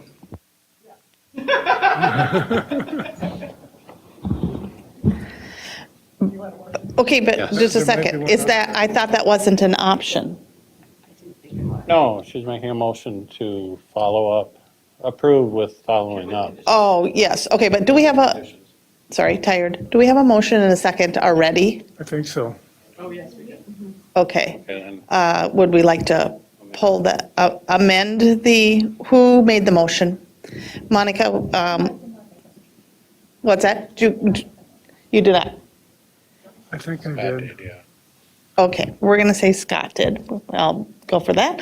Again, tired. Okay, so would you be willing to amend your motion to, as we discussed, and sorry, I can't recap that. Most briefly. certainly. Okay. And did you second it? You didn't, I know you didn't. How about if we vote down the motion in the second and we start over? Can we do that? So we don't mess it up? Zach, can you How call? about if you withdraw Scott can withdraw your motion. motion? Can I do that with the Sure. second? Okay, I withdraw the motion I recently made. Thank you. Okay. Okay. Heather can make a motion. Heather, I would make a motion to approve the 2024-25 membership renewal in the Minnesota School Board Association with the condition that we will follow up related to some concerns we have on lower dues, the representation of us, and the required statutes. thank you. Do we have a second? Second. Okay, I have a motion by Heather, a second by Scott. Zach, will you call vote? Scott Andreessen, Yes. Zach Dorholz, yes. Heather Weems, Yes. Monica Segura Schwartz, Yes. El Dahlgren, I'll say yes. Shannon Haas. Yes. Okay, thank you. Just for the record, I probably won't be making any more friends this year. Me either, Al. Me either. Okay, next we're moving on to the approval of the 2024-2025 membership renewal in Association of Metropolitan School Districts, AMSD, again presented by Dr. Lori Putnam, Superintendent. Thank you, Chair Haas. Tonight, I'd like to provide you with a brief overview of the history and purpose and benefits of our membership in the Association of Metropolitan School Districts, otherwise known as AMSD. St. Cloud has been a member of AMSD since 2009, and while we were the first outside of the 7-county metropolitan area to join, Rochester and Duluth then followed our lead. The AMSD represents over 50 K-12 school districts, intermediate cooperative districts, and integration districts. And AMSD member school districts enroll more than 1/2 of all public school students in Minnesota. The mission of AMSD is to advocate for metropolitan school districts and advance legislation that supports student achievement and fiscal stability. We saw AMSD play a valuable role during this past legislative session in guiding and lobbying state policy makers, and their efforts aligned well to the needs of our school district. Membership benefits for a district such as ours, or Rochester or Duluth, are important. As we all know, our district is unique in that we are surrounded by school districts that are much smaller and have largely homogeneous populations. The opportunities and challenges that we experience are more similar to many of our Metro District partners compared with our neighbors. Because of this, AMSD membership has been helpful to me and to members of our executive team as we collaborate with AMSD superintendents and other district leaders. And they've also done an excellent job in the past years aligning with the board platforms and others that have been very important to districts like us. So administration recommends approval of membership in this for the Association of Metropolitan School Districts for 24-25 in the amount of $11,888, which is a $28 increase from the previous year. Thank you. Al? And I would just say that with AMSD, I've found that they're very responsive, they're very, very involved, they're very supportive. They listen to their member schools, they talk to their member schools, and they participate with their member schools. So I would certainly support this one. Okay. Looking for a motion? I move that we renew our membership with AMSD. Okay, do I have a second? Second. I have a motion by Scott, a second by Al. Any further discussion on this one? Yeah, at MSBA, we have a delegate selected. Do we have delegates for AMSD? If so, who? How are they set up? How are they governed? There is a board member who is a chair. I believe that alternates with a superintendent each year. And then they have joint board and superintendent meetings that are virtual once a month. And then there are superintendent-only meetings that I attend. So we do have a board member every other month? Quick, the structure is nothing like MSBA. Tell me about it. So they don't have delegates that are driven by the school board members. It is much more superintendent and participation driven. So they have it, go ahead. Oh, if I can just interject, it's the Association of Metropolitan School Districts, which is a different organization than the Minnesota School Boards Association. So it's more of a superintendent driven. Thank you. Okay, thanks for that clarification. Zach, can you call vote? Zach Dorholz, yes. Shannon Haas? Yes. Al Dahlgren? Yes. Heather Weems? Yes. Scott Andresen? Yes. Monica Shigeru-Schwartz? Yes. Thank you. Okay, moving on. One more action item. We have up tonight the health and dental insurance premiums for 2024-2025, presented by Tracy Flambeau, Executive Director of Human Resources, and she will be introducing our very patient guest. Good evening, school board members, Superintendent Putnam. I'm very pleased to have this special guest with us tonight as we talk about our health insurance premium updates for the coming plan year. Our plan years start on October 1st, so we meet with our Labor Management Committee each May, June, and then bring a recommendation to you from that committee in July regarding premiums for the coming year. We'll take that premium change in if approved by the school board tonight, and that will begin our open enrollment process as staff return for the school year. So I want to start by just introducing George Vanderwhite. He is a senior benefits consultant for One Digital. He's a well-respected analyst in the world of self-insured insurance plans and represents not only our school district, but many school districts across the state. He provides thorough and comprehensive financial analysis for us on a monthly basis with the Labor Management Committee and helps us both in the selection of go through our bidding process, each cycle of bidding, but also helps us with this annual renewal each year. So I'm going to turn it over to George to walk through his presentation to give you some background on the financials of our plans and the recommendations that are coming from the Labor Management Committee.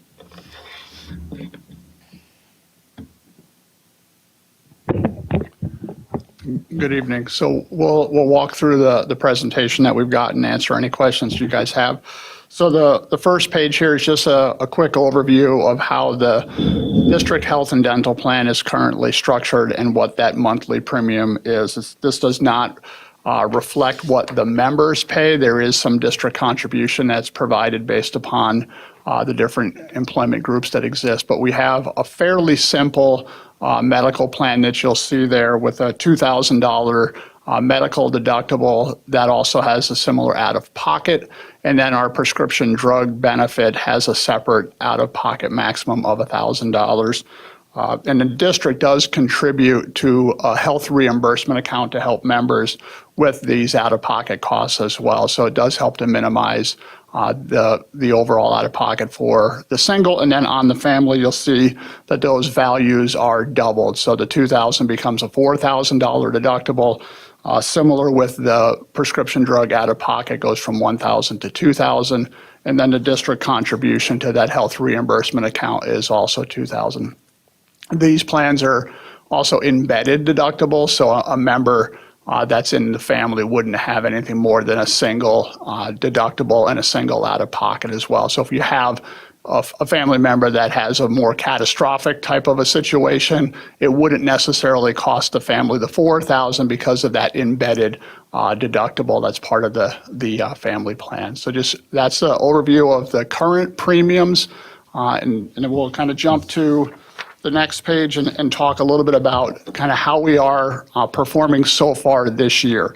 So being self-insured, there's a couple of components that we track in terms of our overall expenses. Obviously, the most expensive or the biggest portion is our claims.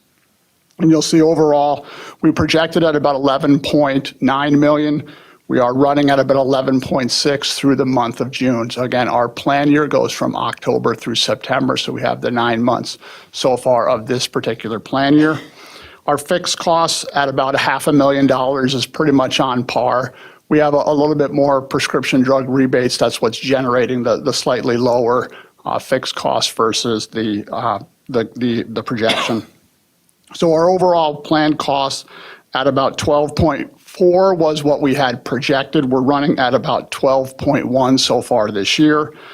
Funding-wise, we projected to be about $12 million of funding, and we're pretty close to that number. But you'll see that we are funding less than what our overall liability has been so far. That's mainly because we've had a large fund balance in our plan due to some really good experience over the past few years that is slowly now starting to deplete, and that's kind of what's predicated some of the larger increase and some of the discussion that we'll talk about in terms of plan design. So we flip to the next page. Again, this is just a chart that shows where we are in terms of so far this year at that 12.1, and then we have a couple of the call-outs in regards to our funding at the expected about $16 million in funding and about $16.5 million of overall expenditures. So again, depleting about $500,000 of our reserve is our projection. And then our worst case liability, if we were to have a significantly bad healthcare year in regards to our plan, we have a max liability of about 18.9, almost 19 million. So we look at our fund balance. This is also an area, like I had alluded to earlier, that our fund balance had been significantly above our target. Our target fund balance is about 35% of our overall expected costs. And so you'll see that we have about an $8.8 million fund balance projected right now, with hopes to be at about 8.4. But overall, we know that typically from this point in the year to the end of our kind of run out period, the last couple of years, we had depleted about $1.6 to $2.5 million. So if you think about the 8.8 and you take, $2 million off of that, we're very close to target. And so we've had this conversation with committee about looking at making modifications either to the plan or to the rates to make sure that we're supporting the fund balancing and keeping ourselves to a point that we should be. So we've had those discussions with committee. For the board, also just wanted to kind of share in terms of what has been the rate or the funding history for us. So since we've been self-insured back in 2014, you can see the overall funding increase. Now, again, being self-insured, we're the ones that set that funding rate to make sure that we have enough money to cover our overall expenditures and to build any fund balance that we need in regards to our plan. And so when you look at this particular chart, you'll see that we've only had one plan design change. That was back in 2016 and 17. Outside of that, our plan has been relatively stable in the sense that we haven't made any modifications to the members' deductibles and or out-of-pockets since 2016, 2017. So with this renewal, again, looking at a fairly large increase based upon making sure that we had enough funding to cover our overall liabilities and make sure that our fund balance didn't deplete below our target, we not only evaluated the plan that we talked about earlier, but in red, I've kind of indicated some additional values in regards to some of the changes from where we were. So the values that are in red are the values of our plan today, and then the proposed plan that the Labor Committee looked at and is making a recommendation to move forward with. So you'll see the modifications to the individual deductible going from $2,000 to $3,500, and then the family going from $4,000 to go to $7,000. And then the same thing when we look at the prescription drug out-of-pocket going from $1,000 to $1,500, and then from $2,000 to $3,000.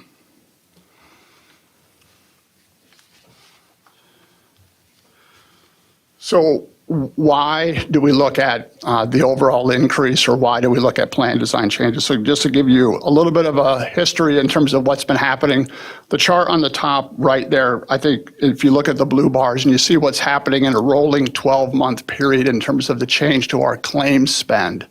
So from the 21-22 period, our claims had gone up 18%. And then in this most recent 12-month period, they've gone up another 11%. So with the no rate increases or very small rate adjustments that we've made because we've had large fund balance, you can see that we have potentially depleted that reserve significantly and fast because of those larger than trend increases to our medical claims spend. Our brand name drug costs in particular up about 25%. So when you think about your normal inflation at the grocery store and things of that nature, prescription drug for our members or for our plan for that matter, up 25% on a brand name basis. We did implement a program to help members with those high cost specialty drugs to get additional or alternative funding for not only the member, but also for the plan. That has generated about a $250,000 savings to our plan. But you'll also notice that catastrophic claims are up significantly over the past couple of years. So from the 22-23, we had 14 members. 2 of those members hit our $200,000 stop loss. Total claims for those 14 members was just north of $2 million, or about 13, almost 14% of our spend that comes from just those 14 individuals. Last year, we had 17 individuals, with 7 individuals now exceeding our stop loss level. Again, about almost $2.8 million in spend, or about 16%. In this current year, which is not finished yet, again, we're 9 months through, we already have 14 members. We have 3 that have exceeded the stop loss level, and we're already at $2.1 million in spend. So this is, again, another reason why we're looking at making potentially a larger than expected increase to funding. So the committee looked at a couple of options. They looked at remaining the existing plan design, leaving it as is, with a significant rate adjustment of about 23.5% to make sure that we could cover our expected costs and keep our fund balance at or close to target. And obviously that creates a lot of stress for families and budgets and things of that nature. And so one of the things that committee members had asked for was, is there a way that we could potentially look at a plan design adjustment that would reduce how much comes out of our paycheck and really then focuses at time of service, and maybe members could think of doing things differently or figuring out ways in which they may be able to flex monies or looking at other options in terms of supporting the out-of-pocket cost. So we were able to get Health Partners to offer us a plan option. Traditionally, that's not the case because we are within a 2-year agreement, but they did, knowing that we had a fairly large adjustment to our funding, were willing to allow us to make a plan design adjustment. So we presented that plan design that we talked about to members, and based upon that, the change in that plan would require us to look at a 10% increase versus the 23. Now, obviously, that's still a fixed increase to members' paychecks, but it does kind of move some of that liability to the members at time of visit.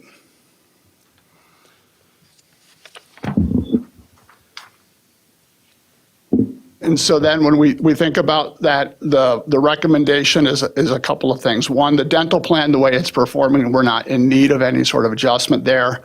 Our life and disability has a 2-year rate lock, so there's no adjustment there. And then our vision plan as well, that's voluntary. There's no rate adjustment that needs to be made there. And so then the recommendation that the committee wants to bring forward is to make the plan design adjustments with the 10% increase to the funding levels for the single and for the family premium, and then a rate hold for the dental plan.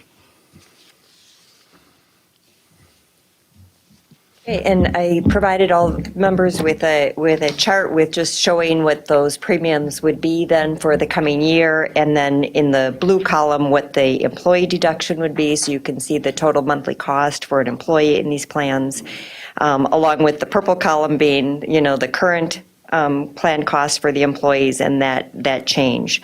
So that 10% increase in the single premium would result in an $81.43 increase on the single plans per month for participants, and on the family plan it would be an increase of $186.58 per month for employees that are in the family health plan.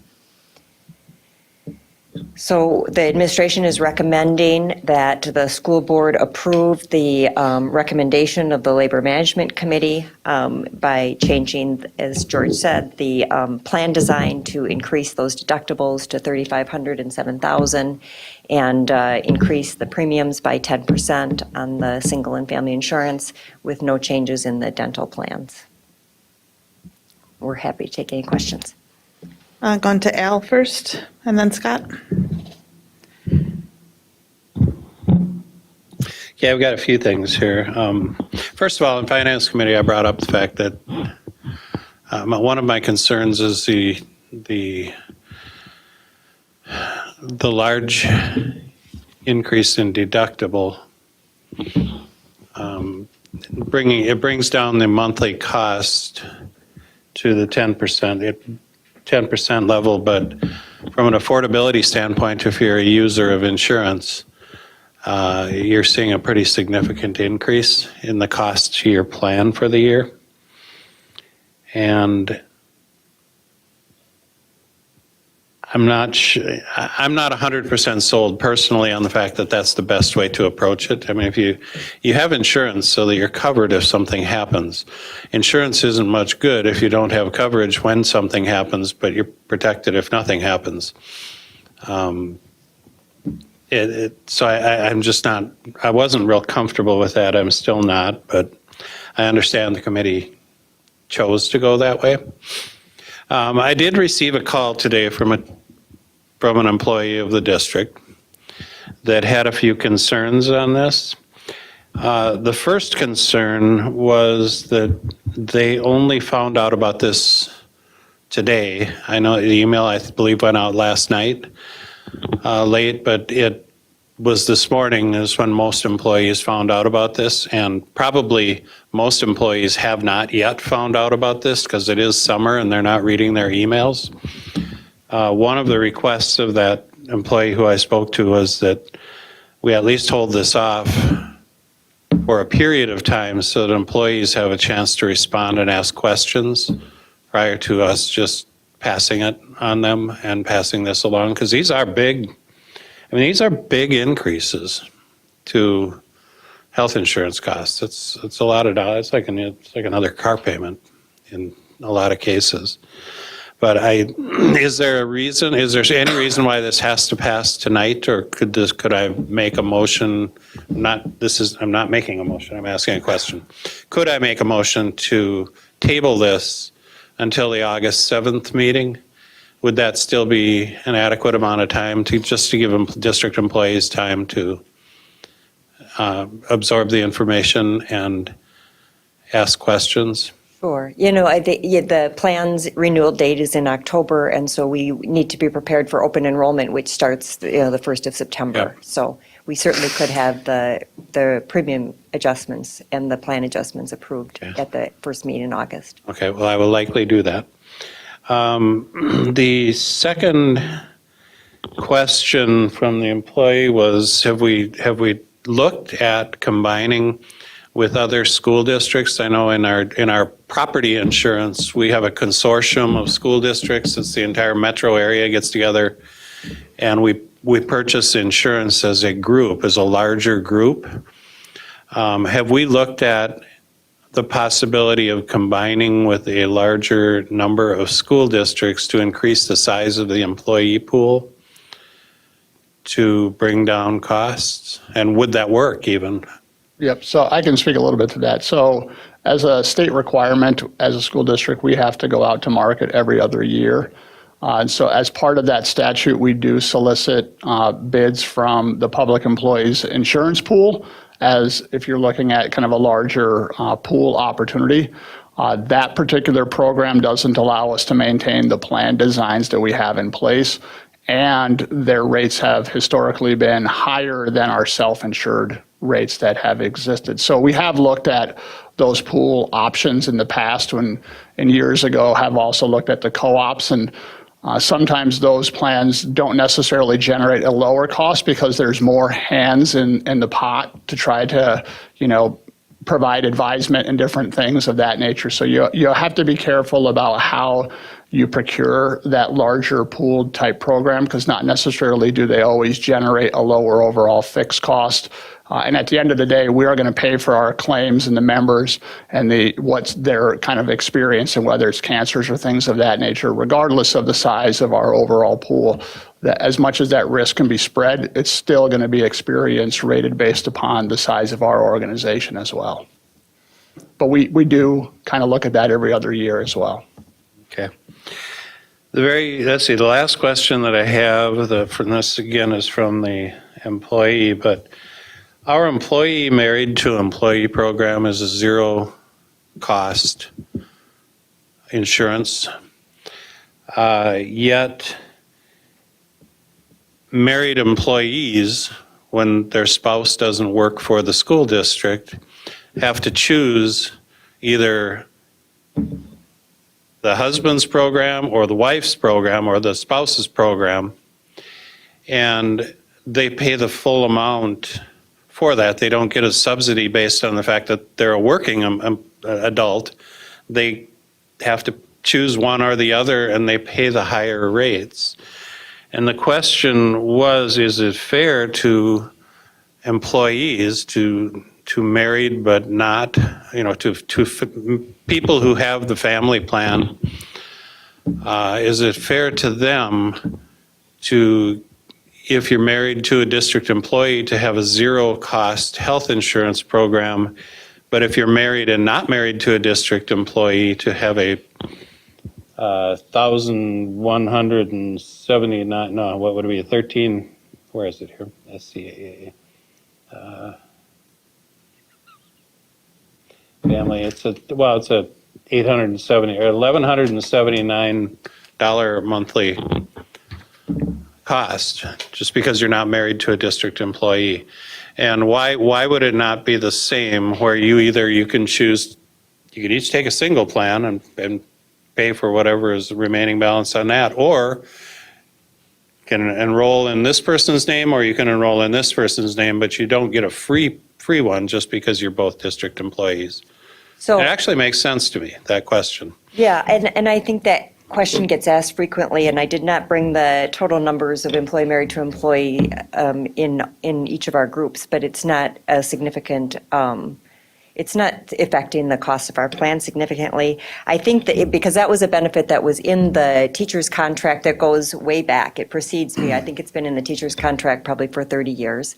And I think it was originally in the teacher's contract on the theory that if we had two employees, we would owe them the contribution for their single plans to each employee, and it was cheaper actually to buy the family plan than to give two single plans. And that remains true. The cost of those single plans are now approaching a level where that may not always be true, but that was the historical, both the rationale was to make that a benefit of employment and to encourage teachers to, stay in our district. I think that's why it was originally in the contract, and that it was cost neutral because, again, we're not paying for two plans, and each employee would be entitled to a plan here out of our contribution.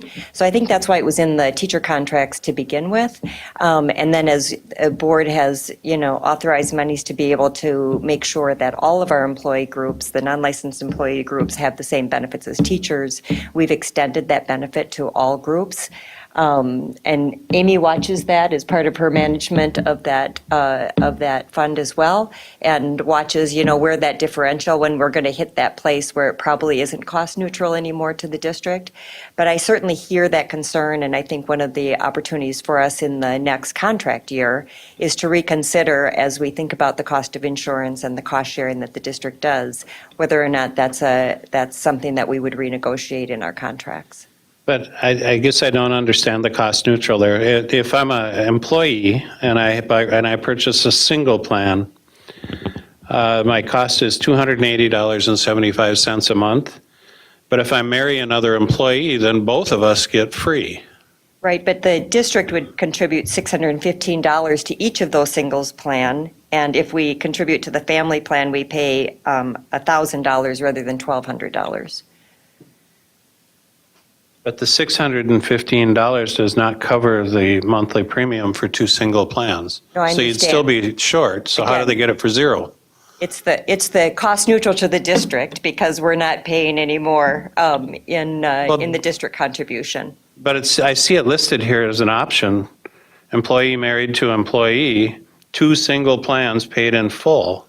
So you're contributing $895.75. No, I understand. It's been in the contracts forever. I didn't put it in the contracts. It's been in the contracts for 30 years. We matched it for the non-licensed groups as a way to equalize our benefit packages. And I certainly think it's something that the board could bring forward as part of our negotiation strategy in the next open contract period. How many employees in the district are employee married to employee? I didn't bring that data tonight. I didn't know that would be a question. I don't know, Amy, if you have that quickly any place, because we pull that during negotiations and review that.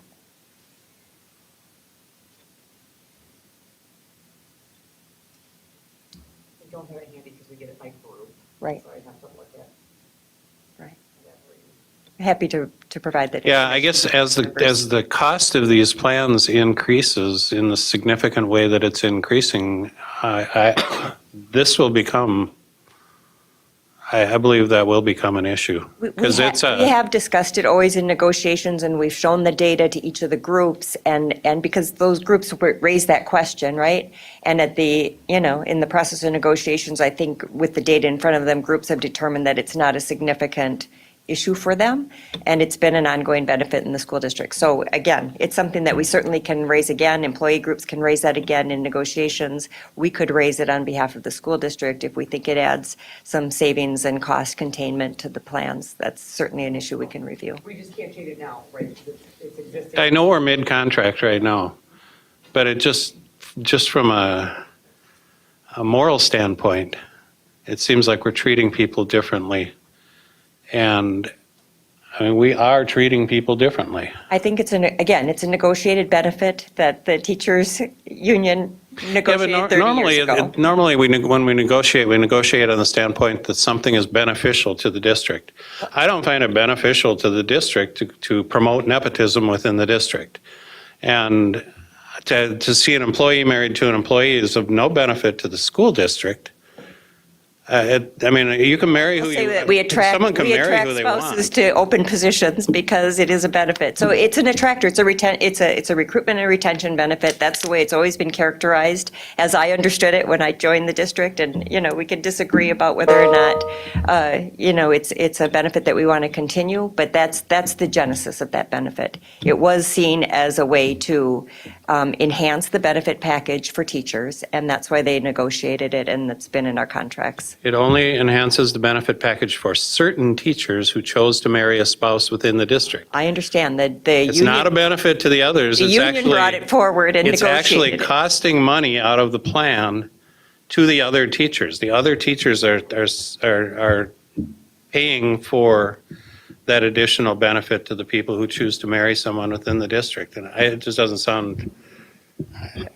hardly sounds legal to me, but that's I guess I would agree with the person who called me on that one. And I didn't have an answer. I didn't even know it existed until I started looking into it. But to me, that's a really, really questionable piece to this. But Al, can I just add one clarifying point? The HSA contributions aren't changing, so those employees married to employee will still see that same financial impact of the deductible increase. So they will still have potentially, right, if they're a plan user, they will still see an increase in their out-of-pocket.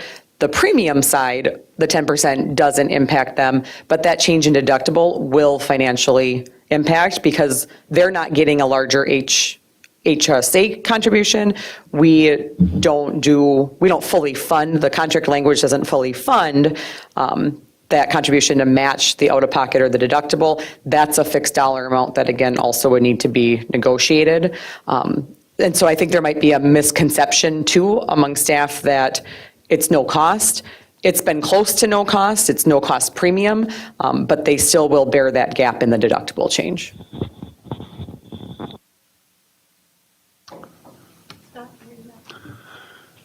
Okay, what is an embedded deductible? Yep, so an embedded deductible applies to our family contract. So when we look at our family contracts, and so if you were to flip to page 7 within the materials, right? So if you're looking at that deductible that exists there of the $4,000 for a family, what embedded means is that the single deductible value is embedded within the family contract.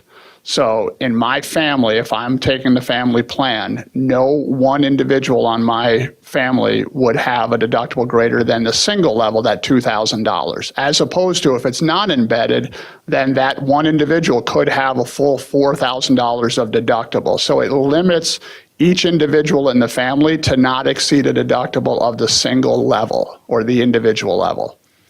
The 4,000 would still apply to the rest of, in total to all family members. So potentially it could be 2 family members that had $2,000 each that gets me to the 4, or I could have 10 kids with $200 worth of deductible and we all get, that's how we get to our 4,000. So there's various ways in which you can get there, but no one individual would have a deductible or an out-of-pocket greater than the individual level.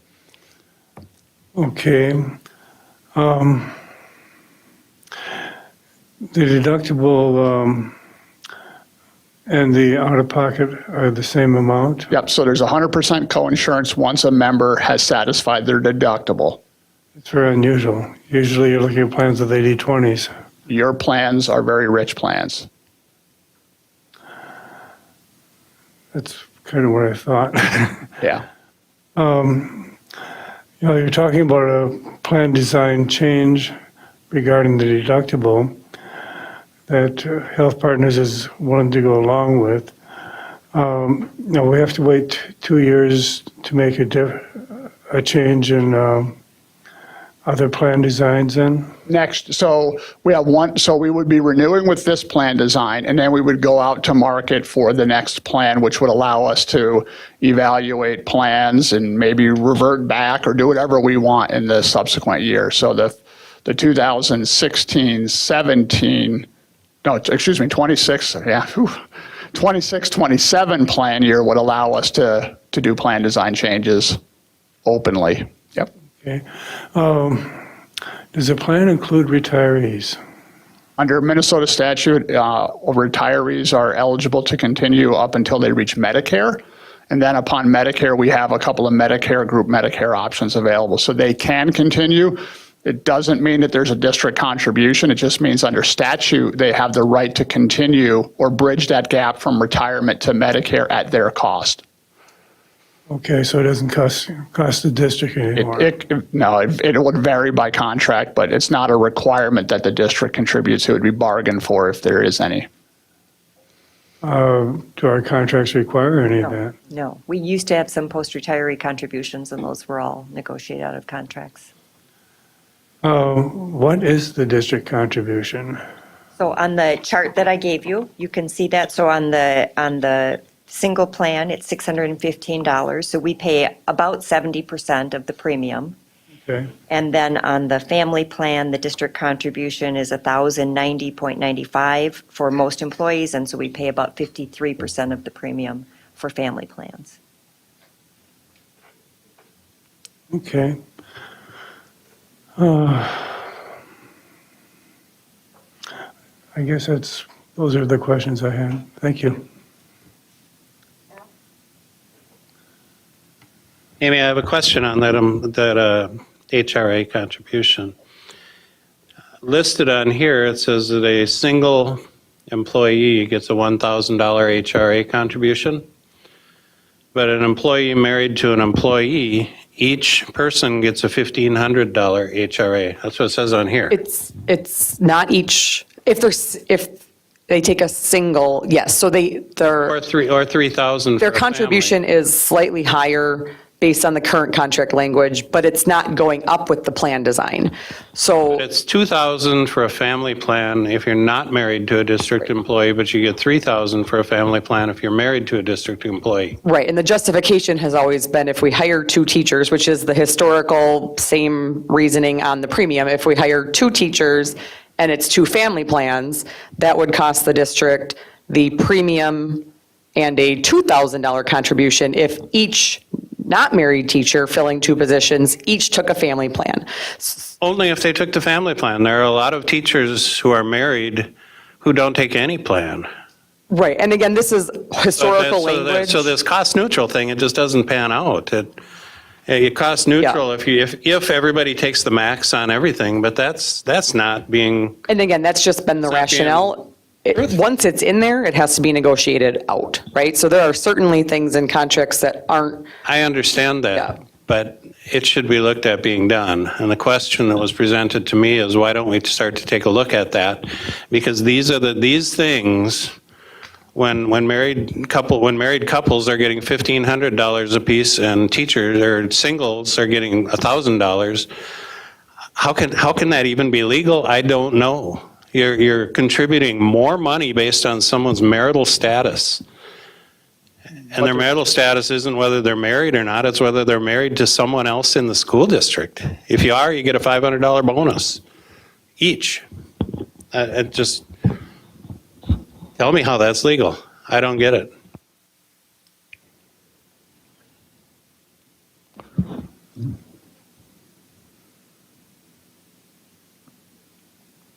I don't get it.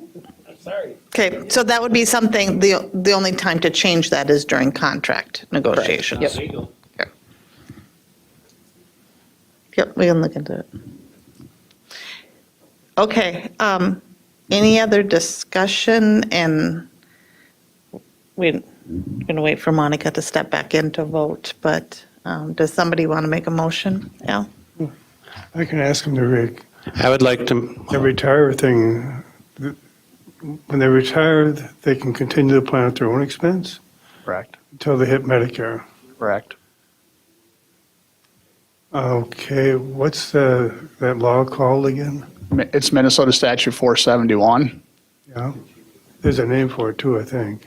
And I know about the statute number. I don't think there's it's retiree, public employee retiree insurance. So basically, any city, county, government entity where an individual works enough years of service to qualify for their retirement annuity, they have the ability to continue the insurance that they had in place at the time of retirement up until age 65 under the same plan that's being offered to the active members.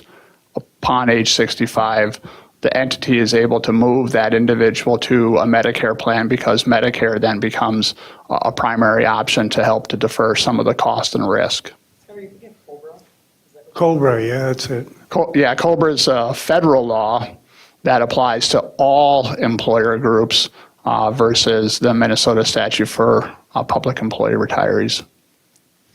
Is the retiree on our self-insured plan or then branching off on an independent plan? They have to be part of our school district risk until they reach age 65 or Medicare. Okay, sorry, Scott, go ahead. So you could have a retiree that is paying a normal premium even though he has a catastrophic problem. Yes, sir. It's a statute. We don't have any control over that. Okay, back to you, Al. I would like to move that we postpone this item, action item D until the August 7th meeting. Okay, I have a motion by Al, a second by Scott. Any further discussion? Sorry, Zach. I'm so used to you always making motions. Any further discussion on that? Okay, Zach, can you call vote? Monica Segura Schwartz, Yes. Al Dahlgren, Yes. Shannon Haas. Yes. Heather Weems, Yes. Scott Andresen, Yes. Zach Dorholz, yes. All right. Thank you, George, for answering all those tough questions. We appreciate you being here. Thank you. Okay, almost done for the night here. Moving on to reports. First up is the superintendent's report by Dr. Lori Putnam. Thank you so much, Chair Haas, members of the Board of Education. I wanted to provide a little bit of information about what we've been up to this summer. We have had, of course, summer school in full swing, and that has been going really well, and we're grateful for our students and our staff who have spent their summers with us. And of course, we have many staff who continue to work full-time throughout the summer, and again, grateful for them and their contributions. As the board requested, administration has continued to explore the possibility of a future Apollo referendum. So work continues throughout the summer. We've identified community members to serve on a superintendent's advisory committee, and we'll hold our first meeting on August 12th. Looking for some feedback from our community leaders so that we can bring a recommendation that is fully vetted and supported by key members of our community. From business, nonprofit, and from all across different walks of life, so that we could bring that to board finance on an ongoing basis and then to the full board likely this fall. We continue to engage in with our community. We have had a full follow-up meeting of the planning team for the generative AI changing outcomes for students, that summit. So we have met with a full planning team along with Charles Fidel, whom you all got to meet, state legislators, the commissioner, and key business officials to continue that work that was begun. Our full service community schools continue to work. They've been meeting regularly. We have hired 2 coordinators for the full service community sites, Abdullah Miri and Amran Youssef, which is a familiar name to many of you, having served for many, many years in our schools, both at South and at Madison. We also have been hard at work partnering with community members in terms of workforce development. We've been working, you may have even heard a conversation pop up at the city council meeting about a potential partnership should an additional fire station be approved by voters in November. We've been talking with the fire chief, the mayor, Centricare leadership, Mayo Ambulance, SCPD, as well as our local legislators and our secondary education team as we plan to meet our students and communities' needs regarding EMS and healthcare and law enforcement and public safety positions. So I'm very excited to continue those meetings. We meet again on August 5th as we seek to make sure that our students are fully prepared to meet the demands of this community's workforce needs. So that is just a few of the things that we have been working on, and I certainly welcome any questions or concerns or input. Thank you. Okay, then moving on to Board of Education Standing Committee reports. I believe we just have one, Board Finance and Audit Committee Chair Al Dahlgren.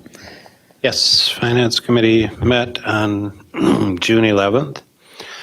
The first item on the agenda was the insurance premiums for October 1st, 2024 to September 30th, 2025. We just had a long discussion on it here. Many of the same issues came up in Finance Committee, but I'm not going to go into that one. Then we talked about School Board Policy 704, some changes proposed to that. Amy discussed proposed changes to this board policy, which relates to fixed assets.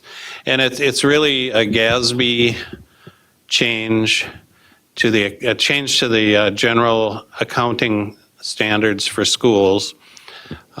Just in how we account for the asset value of fixed equipment, such as things like furniture. It's a change in the dollar amount and how you look. It used to be a $5,000. We'd look at things with a large total purchase, but now it's saying that every item that's $5,000 or more should be accounted for and held as an asset in a depreciable asset in the school district's accounting system. So it'll be coming forward to the school board, I would assume in like about another month for review. So at that point in time, we can go more into that one. Okay, thank you. And then we have future agenda items. August 7th board meeting work session topics will include midsummer construction project update, review of the student and family handbooks, full-service community schools presentation, policy readings, and then the health and dental insurance plan renewals. At this time, does any board member wish to suggest a future agenda item? All right, that was everything on our agenda tonight. I'm looking for a motion to adjourn tonight's board meeting. Second. Okay, all in favor, say aye. Aye. Opposed? All right, that's everything. Have a good night. Thanks for watching. We'll be back. Meeting is adjourned at 8:50 PM, and we will be back August 7th. Thank you. Amy, will you get us that number of couples? Yeah, Tracy can get it. Okay, Tracy.